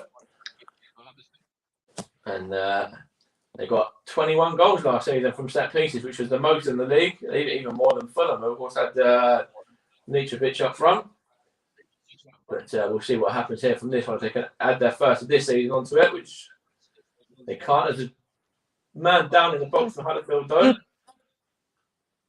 Just want to see that. Deep goes down there. I want to see if there was a shove on him. But Thomas takes the free kick and see there's nothing in that at all. I don't see. Let's have a look again. Nah, not for me. I'm a bit behind, so give me a second. Potential penalty for Huddersfield, but not for me. I think it's not really anything in it at all. Yeah. They're just running, and gravity just takes them down. I mean, if you're already falling, then gravity will just make you land on the ground. That's just kind of how it works. That's just physics. Of course, yeah, absolutely, 100%. Here's Cullen now. Goes it out to Roberts, and Brownhill was there. Couldn't get on the end of that one though. It's got behind for a throw in to Huddersfield. Sorry, kids, if you are listening to us and you don't want to be reminded of school, being on your school holidays. Luke had to give you a little slight lesson in physics there. But that was purely for the Huddersfield fans that would think that I was telling them that he was diving, and I had to clarify something about physics. Yeah. Well, if you're talking about science, Burnley have certainly had the more chemistry between the new signings anyway. Between the players that they brought in and the players that Huddersfield have brought in, it seems like there's certainly more chemistry between the players that Vincent Kompany's brought in, and they just won a free kick there as well. But of course, sort of look like they've come together and meshed together really well. Actually, this Burnley team. Do you know what I've noticed in this second half? Since Andrenin's come on, Russell's gone a bit further forward. They're pushing him on, yeah. So they've got Hogg, and then the next two are in front of Hogg, which kind of makes sense. Yeah, it seems to be working for him more, yeah. And they keep making snap tackles on Andrenin because they've worked out that if he gets space, he's just going to run at him with it. Yeah, and it's the same with Rodoni as well. The one obviously he came on, didn't he? And first involvement, he won a free kick straight away. So yeah. Because that Andrenin just reminds me of a midfield. There's something here. I think Taylor's a bit unhappy here that the ball's just been smacked against him by one of the Huddersfield players. There was a foul originally. and Taylor's not happy there. The ball was just smacked in his direction, and I think he's kind of trying to claim that it was whacked against him. Let's see who it was involved for Huddersfield. It might have been Danny Ward, I think it was, in fact, and he just shoved him over and then shoved him again. And then somebody, I'm not sure if it was Danny Ward or somebody else, got the ball and just smashed it in his direction, smashed it against his, smashed it against him while he was already on the floor there. Now, Ward makes the foul. I think it was maybe Thomas. Potentially, that smashes the ball against his. And is he going to get a book in here as well? Let's have a look. Well, someone's got a book in there anyway. It's actually, I think Taylor's got a book in himself for his complaints. Let's have a look. Yeah, Charlie Taylor's got a book in himself for his complaints there. I think he went and remonstrated with the assistant referee after the referee had already spoken to him, which has got him his first yellow card of the season. Yeah. Some players really need to know when to shut up. Absolutely, 100%. Here's Thomas now. Now it's with, who's that for Huddersfield? I can't quite see there. Going to get a corner anyway. Wanted a penalty, actually. In fact, for a potential handball there. Was that Ruffles? I'm not sure. But anyway, it looked like, I want to see whether there was a hand there at all. In fact, it wasn't Ruffles. It was, the substitute Rodoni. And he's got a corner anyway out of it. Arms by the Burnley guy's side there. That's not a penalty to Huddersfield, I'm afraid. No, I think you're right. It's good header out by Martin there. His goal is still the difference. 67 minutes played. If you're listening to us, you're listening to the Commentary Hub, of course. Commentary Hub 2, JB Sports, Storm FM, and the Twitch channel as well of the Commentary Hub for this alternative commentary of Huddersfield against Burnley, the opening weekend, the opening game of the new EFL season 2022-23, with the season getting us, with these two teams are getting us underway for the season.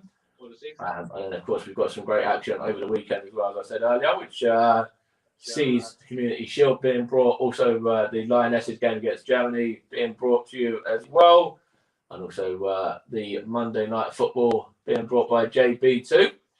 So lots of action over the next few days to be bringing. And then obviously next week, the return of the Premier League as well. I think we've got JB, if I remember rightly. He's bringing us a game between Crystal Palace and Arsenal this time next week on the Friday evening as we kick off the Premier League.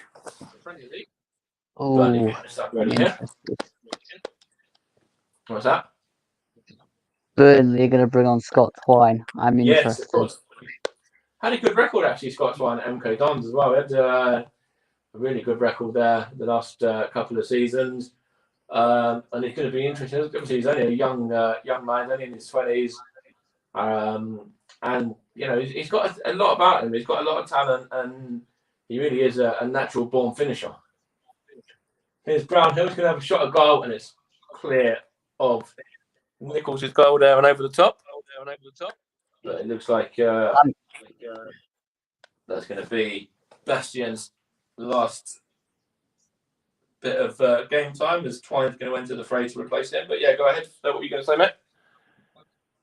I'm about 30 seconds behind you now. I seem to have lost a bit of time during half time. Oh wow, that is a bit of a bit longer, yeah. But because you're saying it, and then I'm waiting for it to happen. That's why my comments are a bit delayed. It's all right. We're ironing things out. So the opening game of the season, I'm sure it will get more in sync the more we do, the more it goes along. And Juric got himself a book in there as well. I'm not sure what that was for, but he got booked there. Did the Burnley keeper in the midst of all that? There's a header in by Edmonds Green there. Now Burnley have it back. It's going to be put forward to Ashley Barnes, I think by Twine might have been. Bastian came off obviously to be replaced by Twine. And it's now Huddersfield in possession through Ruffles there. Behind for a Terrier's throw.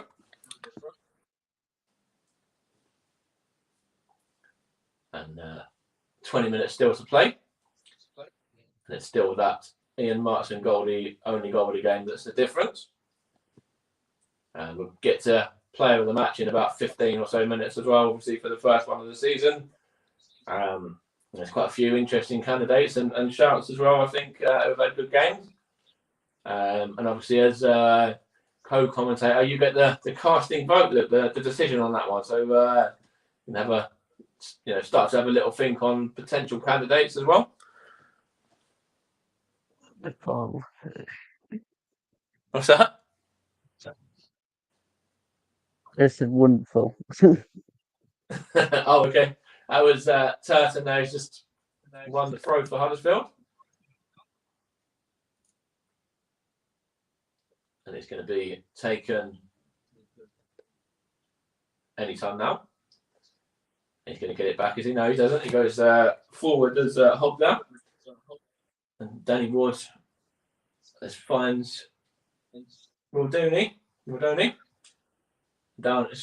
What's happened there is whipped in by the left back. It was Ruffles, and now it's gone behind for a throw in. It looks like it's going to be another sub here now. I think Russell is going to be exiting. And the number 18, Kasumo, is going to be coming on to replace him. David Kasumo, the Nigerian. Replacing John Russell, of course, as I just said. 19 minutes to go. Of course, there's still two subs that can be made. That's very interesting. He's rotating more of his midfield. He's changed 3 midfielders so far. The 4 that 5 that started, yeah, which is a strange one. Obviously, it shows that he wasn't happy with the midfielders' performances. Yeah. Kind of what we said, though, really, wasn't it? It was, yeah, that's true. There's a chance here for Burnley now. It's Scott Twine. He's going to get it back, as he knows. It's Barnes. And hook clear by Lees. There's a man down for Huddersfield as well. And just to see who it was. Was it Thomas or is it? Let's see what it is. It was.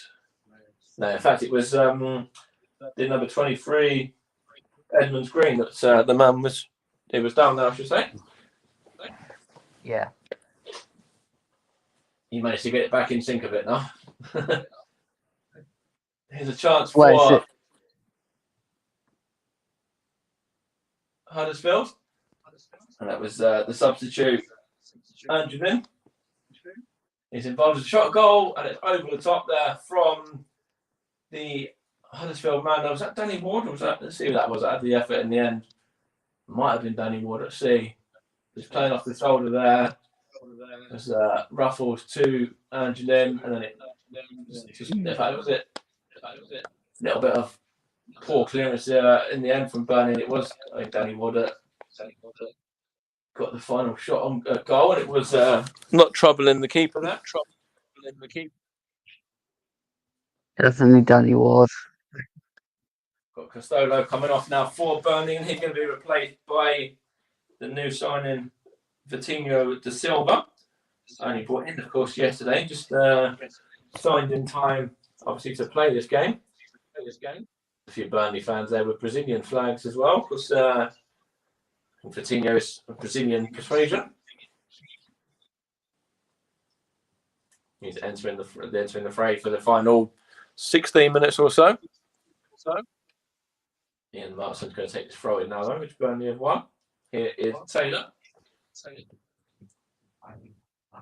And now back by Cullen to Muric again.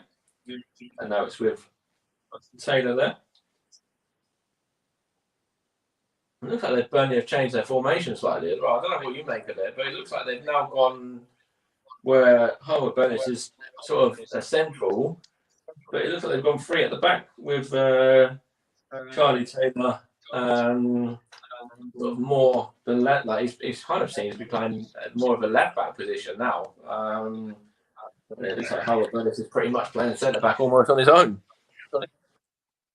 It's the flat kind of three at the back when kind of around that area with Jack Cork dropping into the middle. I think that's right. Burnley have won a corner here. Actually, Barnes tried to pick out an on-running teammate and won a corner there. Got 15 minutes left, by the way. Still remaining Huddersfield 0, Burnley 1. Ian Martin's goal still the difference. Don't know, I'm sat that far away from the TV that I can barely see the heads, so if it goes close up, I can see it on the camera. Yeah, but Brownhill's going to take the corner. He's got Cork in the box amongst others. Brownhill whips it in. It's one in the air by, that was Leeds there. Now that's whips in again. It's a header of goal by Howard Bellis, and claiming some of it, but it's gone into the hands of Nichols anyway, who comes out and claims it comfortably, and Huddersfield can try and break, but they lose out. Here's Twine now. Now here is Howard Bellis.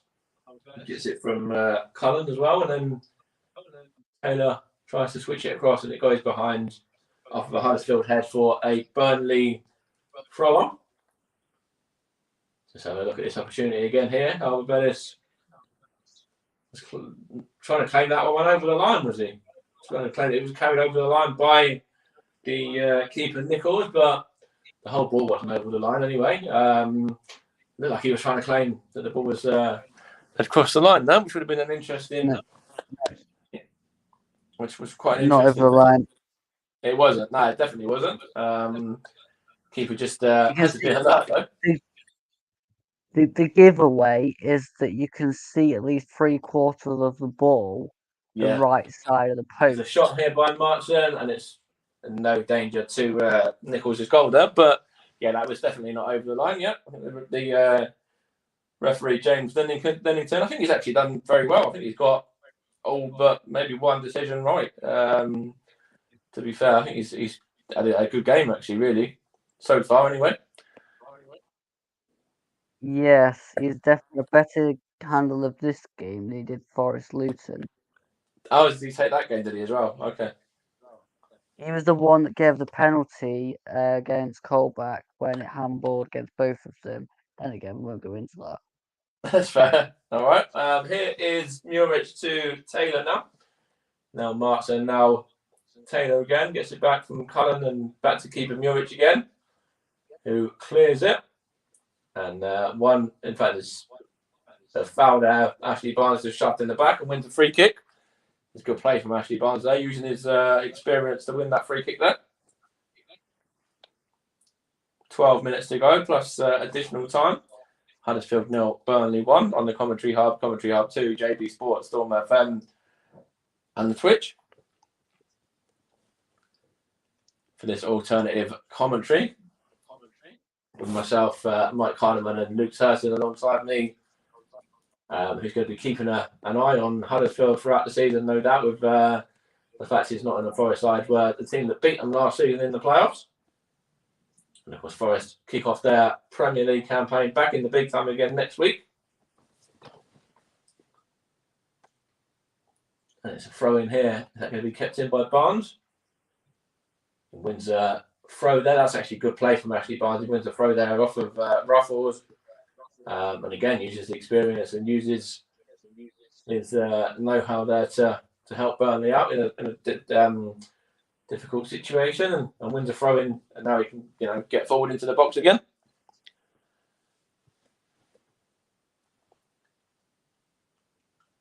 I wonder what's going to happen here for Burnley. Are they going to try a long throw, or is it going to be does it like a long throw in fact? It's cleared out in the end by the Huddersfield man towards Danny Ward.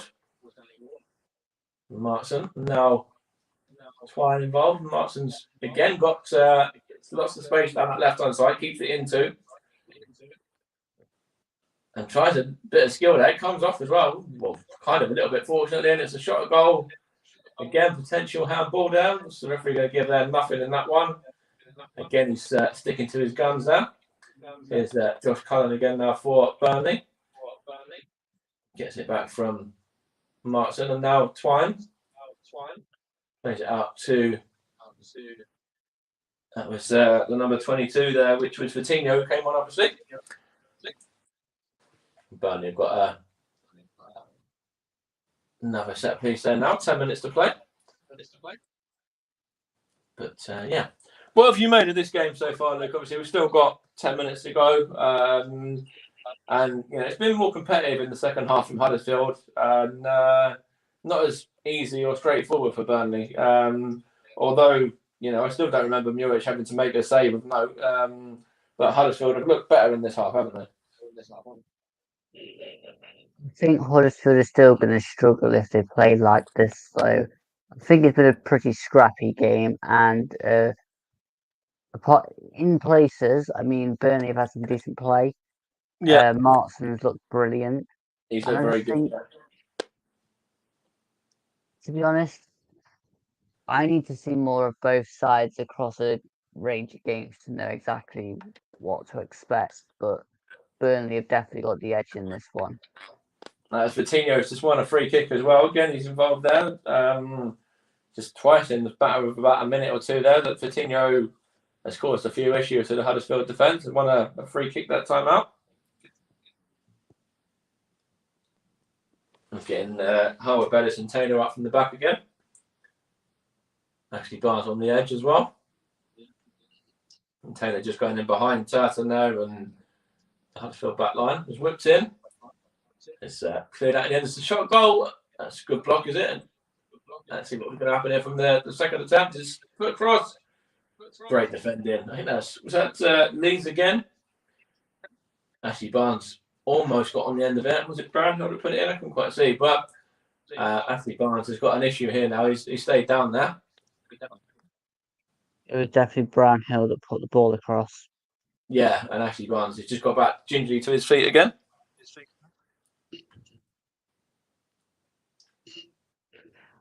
You may have took a knock by Brownhill, was it? And now whipped in, one in the air by Leeds again. And the chance here for Burnley now. Now it's Coutinho knocks it across to. Hunter's going to get a header in. No, it's now going to be Taylor. Take a deflection off the Huddersfield man and then cleared by Andrin. Now play for a throw there. Huddersfield defending again. Looks like Burnley are getting. Is that another sub ready, or these are two players that came off?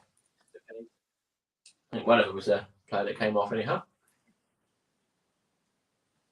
But they are getting another player to come on. I think is that Huddersfield bringing on Jordan Rose, I think there. And I think they're bringing on another sub alongside him too, by the looks of things. The one of the ones was Costello that was in the Burnley dugout there. Okay, there's a free kick here for Casimo. Has just fouled his man. Free kick here in a dangerous position for Burnley, and it's a yellow card for Casimo as well. And it's about 25 yards out here for an opportunity for Burnley to have in fact, it's not even 25 yards, just on the edge of the D, in fact. And Burnley are going to have an opportunity here to test Nichols again. It's a yellow card. I don't know what you're moaning about. It's definitely a yellow card. It's very late, and you can't argue with that one. I don't think really. I think when he watches it back, he'll know that's a yellow card. But players tend to love to argue anyway, even if they are wrong. There's a free kick. Is this Scott Twine territory? It looks like it is. Ian Martin, I think, is over it as well. Got one goal to his name in this one already. Scott Twine, obviously, as I said, had a good goal scoring record at MK Dons. Obviously, he's now got the move up to Division 2. What's going to happen here? Looks like Ian Martin. Does he fancy this one? In fact, Scott Twine does, and it's hit the post. How unlucky was that? Scott Twine there just calmly takes that effort, and it just comes back off the wrong side of the post.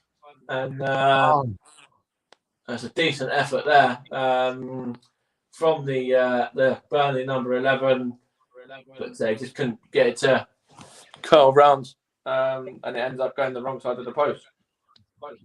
He's doing them keep taking them free kicks. He'll score a fair few in the Championship taking them like that. Yeah, it looked like he actually went behind for a corner for a throw, sorry, as well. So I wonder if it was actually Nichols that got a hand to it potentially to push it to the post as well. Which, if he did, was a very, very good save. It's a shove down again. And that was another free kick for Burnley. A bit of pushing and shoving too. 5 minutes to go. And I'm just going to bring on Jordan Rhodes, Huddersfield now. And also, I think, is that Nakayama as well? For the final closing stages. Here's Hubbard Bellis now. Now Taylor. And now Twine to Martin. And that's with Cullen now. Martin again. It's good defending actually from was that Kasuma? Just want to see. Doesn't look very happy there. Looks like he's not happy with something. Maybe he's got an injury or something now. So I still want to make these two changes, but they might have to change who's coming off here, I think, potentially. Jordan Rhodes is potentially Kasuma, he's not been on the field for long, but it looks like he's done himself some damage there and might actually have to make way before he's actually had a chance to really have an impact on the game, which is a shame for him. Obviously coming into the Huddersfield team, and he looks like he might be having to make way. He might be getting to the point where a sub comes on to replace the sub. I think he got injured making that stupid tackle. Yeah, on the edge of the box, I think he did. But and then also that one there when he tried to clear it there too, kind of just felt it again. Yeah, which was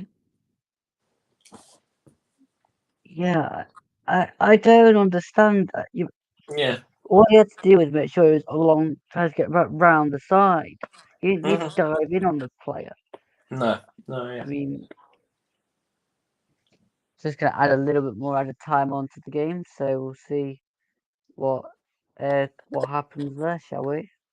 Absolutely. And whilst we're waiting for these two subs to be made and to find out what's happening with the Huddersfield man Kasumu there as well, and then we're seeing a replay here of the goal again.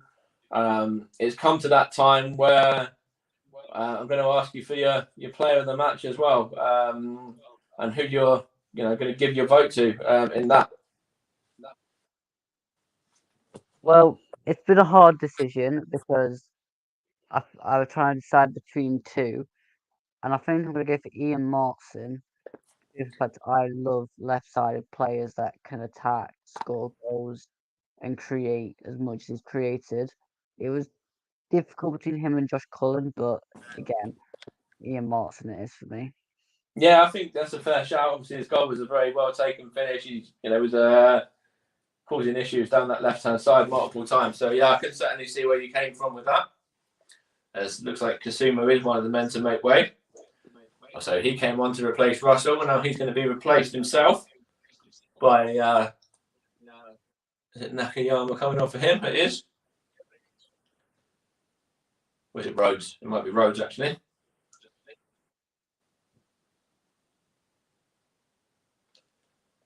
And then also Edmonds Green came off as well. So they are going a bit more attacking now. Taking off a defender and bringing on Jordan Rhodes for the support to Danny Ward up front in the last minute of normal time plus additional time.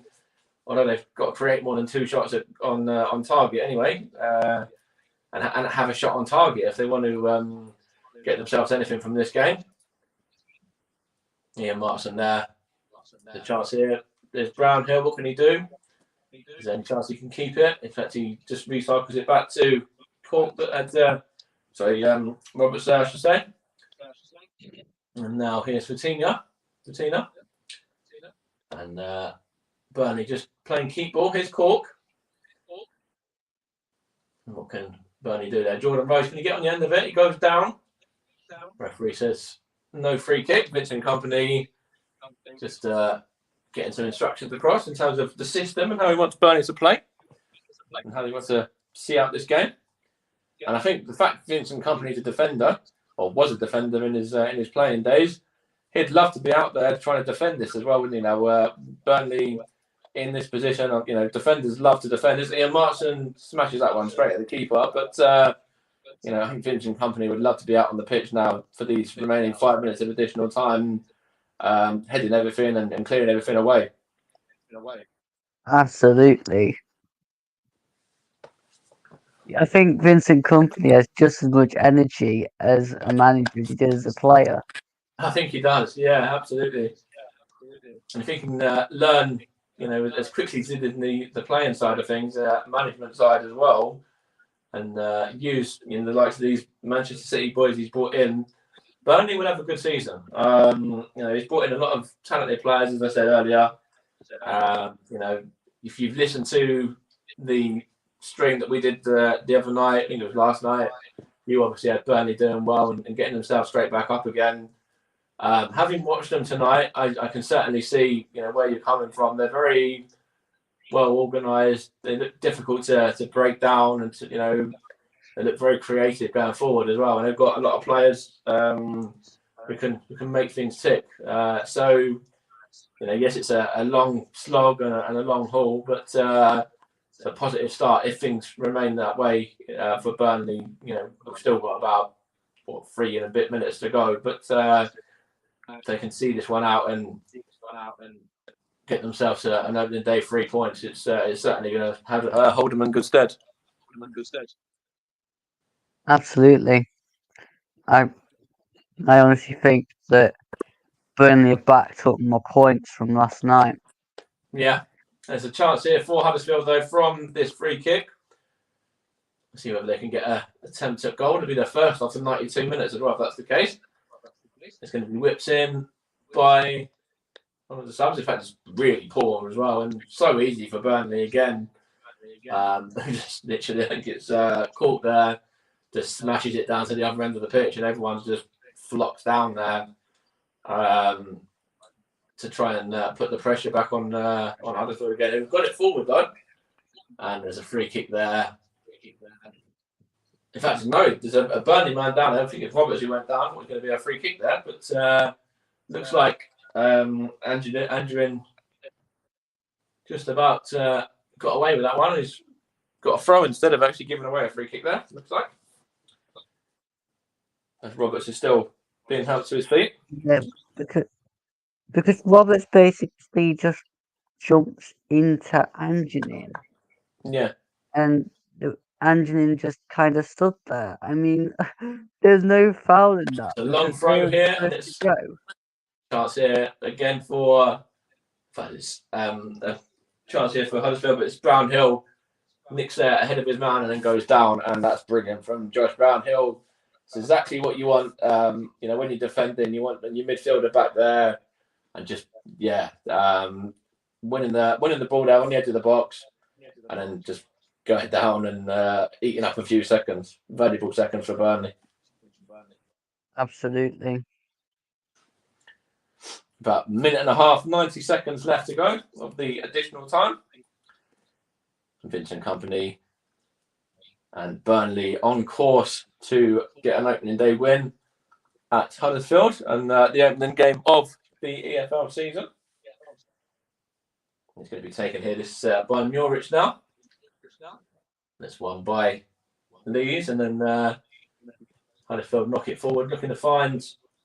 That was Andrew, was it? I'm not too sure, but anyway, cleared by Burnley, and one in the air by who was that? I can see. Might have been Turton, I'm not too sure, but anyway, it's gone behind for a Burnley corner anyway, and with about 40 seconds. I think Vincent Kompany's message would be somebody go and stand next to Ashley Barnes or whoever's taking. Josh Brownhill. He'll be taking the corner. Pass the ball to them, and then you've got 30 seconds. Just keep it there in the corner, and looks like that's what they're going to be doing as well. Absolutely. See that one out. Ian Martin's got the ball now. He's just going to hold it there in the corner, and it looks like Muldooney's going to try and do something with it. Wins a throw, does he?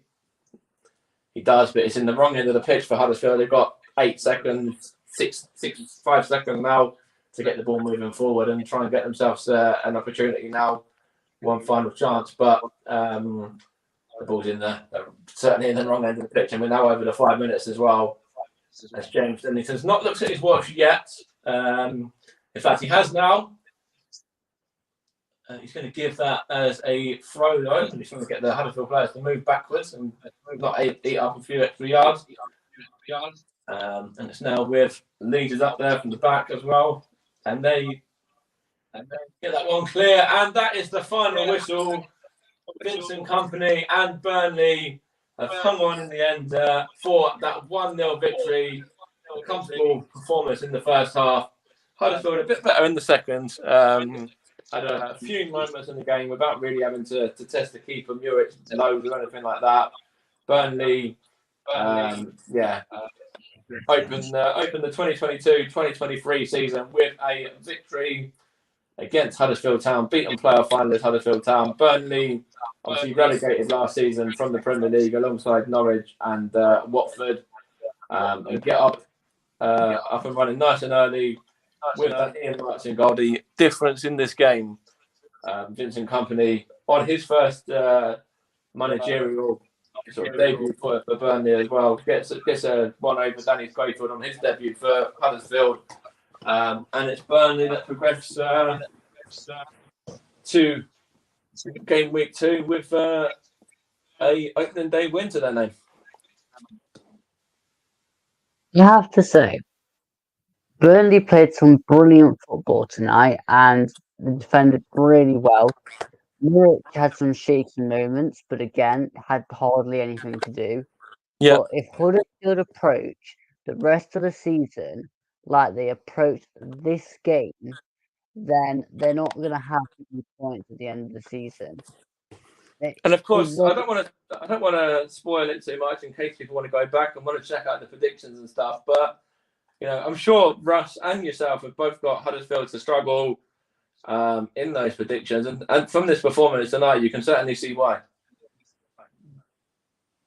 Yeah, but I wasn't predicting it to go exactly like that.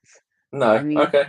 I thought they'd struggle, but to only have one touch in the opposition box by half time, that gives them a hell of a lot to do.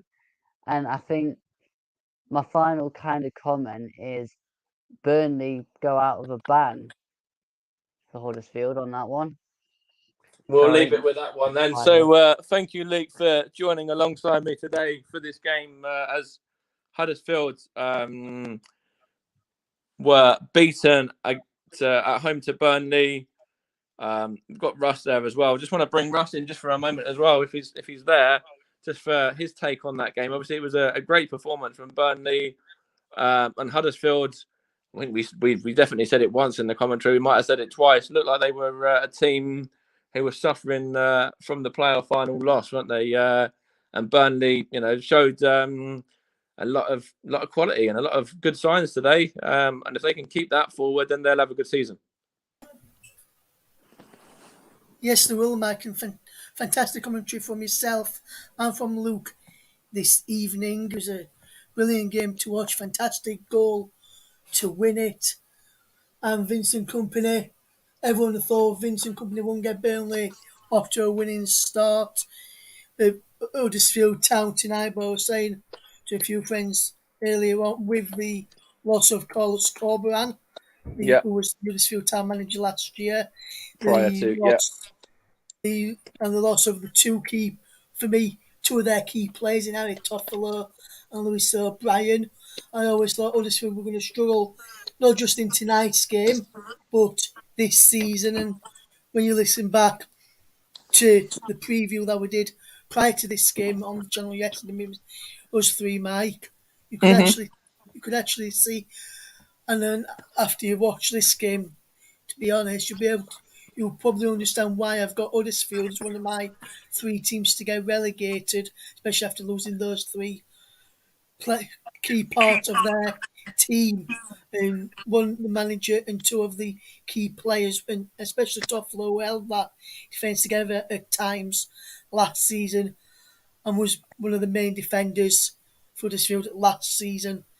And like I said, they held them together. He was unlucky in the playoff final of Huddersfield as well. And I thought Yeah. they were just going to kick on from last season, keep Cobra and keep O'Brien and Toffolo and build a team around those two. Obviously, those two were being sold and behind, from what I can gather from listening to people within, from behind Corberan's back, and that was one of the main reasons why Corberan was decided to resign when he did, which was come as a shock to me, to be fair. But I think Huddersfield on the showing, I think you can understand why, Mike. I put them as one of the three teams to get relegated this season. Yeah, and you did, I'll come to Luke as well, just briefly, just to wrap it up. But you could see a real difference, golfing class between the two sides. You could see, these are two sides that if things from the opening day go how they're going to go throughout the season, you can see that they'll be at opposite ends of the table, because Huddersfield, really weren't getting anywhere near to Burnley in that first half. Burnley had, so much time, space. They were able to pick up passes on their own free will and as easy as they wanted to, really. And Huddersfield just couldn't create anything or do anything moving forward. And Burnley had that so easily at the back as well. I think, Muric probably won't have an easier 95 minutes all season. And as for Taylor and Howard Bennett, etc., they didn't have anything ready to do either. So you can see, that these two teams a long way away from each other in terms of, potentially Huddersfield kicking on from last season, and obviously Burnley looking the stronger and having a chance of bouncing back. Oh, easily. I mean, you look at what was on show tonight, and the amount of space they gave the Burnley midfield. I mean, you don't win football matches by letting the opposition just dictate the ball and then not make a single tackle. I mean, we allowed teams to have the ball, but at least if it came near you, you put a tackle in or you threw yourself in front of the ball if a shot was going in. Okay, it doesn't always work, but you don't back away from a shot and then, especially one that's going to be on target, you at least try and get something on it. Yeah, absolutely. And Yeah. I don't know. I think there's too much change in the Huddersfield team, although the midfield is still more or less exactly the same. I mean, Danny Ward didn't have anything really to do until the second half, when, right, they improved a little bit when Andrew came on and moved Russell next to him. But again, was that second half performance a championship top 10 performance?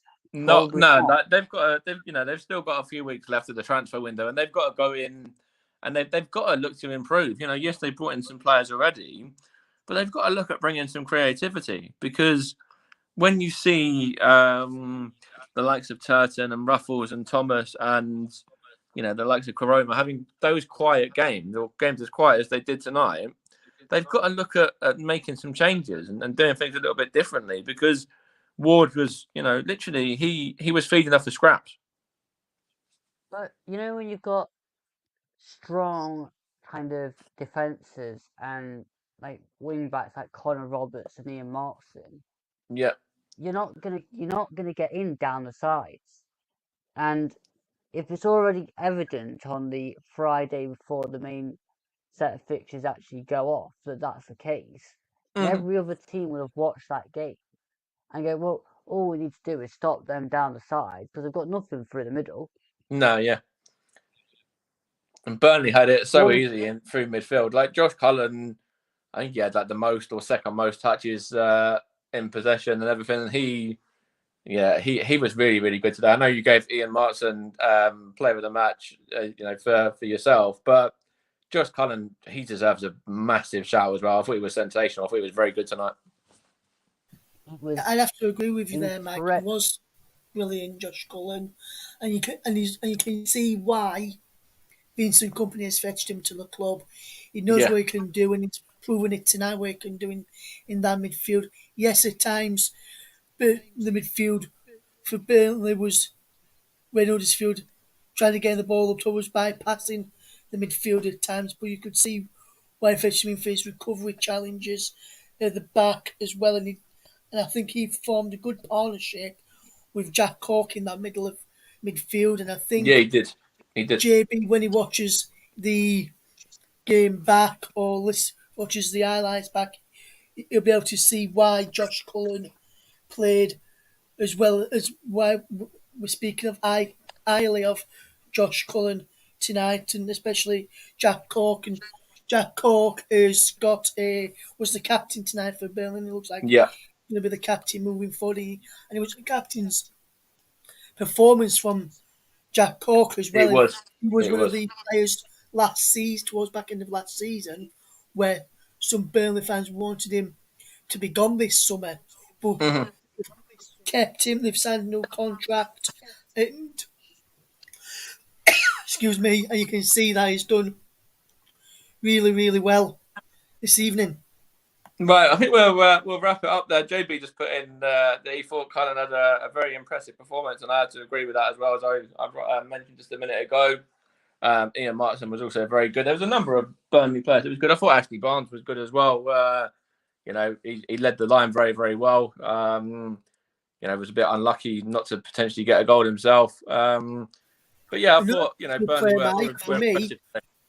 Another good player for me, Mike. I know he was making his debut now, but Samuel Bastion, I thought he had a good 69 minutes on the field for Burnley tonight in his debut. Aldo Bellis, I think he did a good job alongside Charlie Taylor tonight, and we'll shout out to Charlie Taylor. He's normally a left back, playing a centre half tonight. You would have thought he'd been a centre half all his life with the performance he had there, and it was a fantastic display from Charlie at centre half, Mike, in my opinion. Yeah, 100%. I thought he was good. I thought Scott Twine was good when he came on. Obviously, he was unlucky when he hit the post from the free kick as well. Looked a danger, but we'll wrap it up there. And on the opening game of the EFL season 2022-2023, of course, it's Burnley that win this one by a goal to nil. Ian Martin's goal. It's the goal that gives Vincent Company his opening day 3 points and puts Burnley in a good position going into the rest of the season. If they can play how they did tonight anyway, that's for sure. People like JB and Luke's predictions of them having a good season really could come off and could come true. But opening day, Huddersfield beaten again as they were in that playoff final. They were going to have to do it the hard way this season, coming back and losing their opening game of the season as well. Still a few weeks left of the transfer window, and I'm sure they will spend and they will bring in some new recruits as they have to do. But it's Burnley that win on the opening day, finished Huddersfield 0, Burnley 1.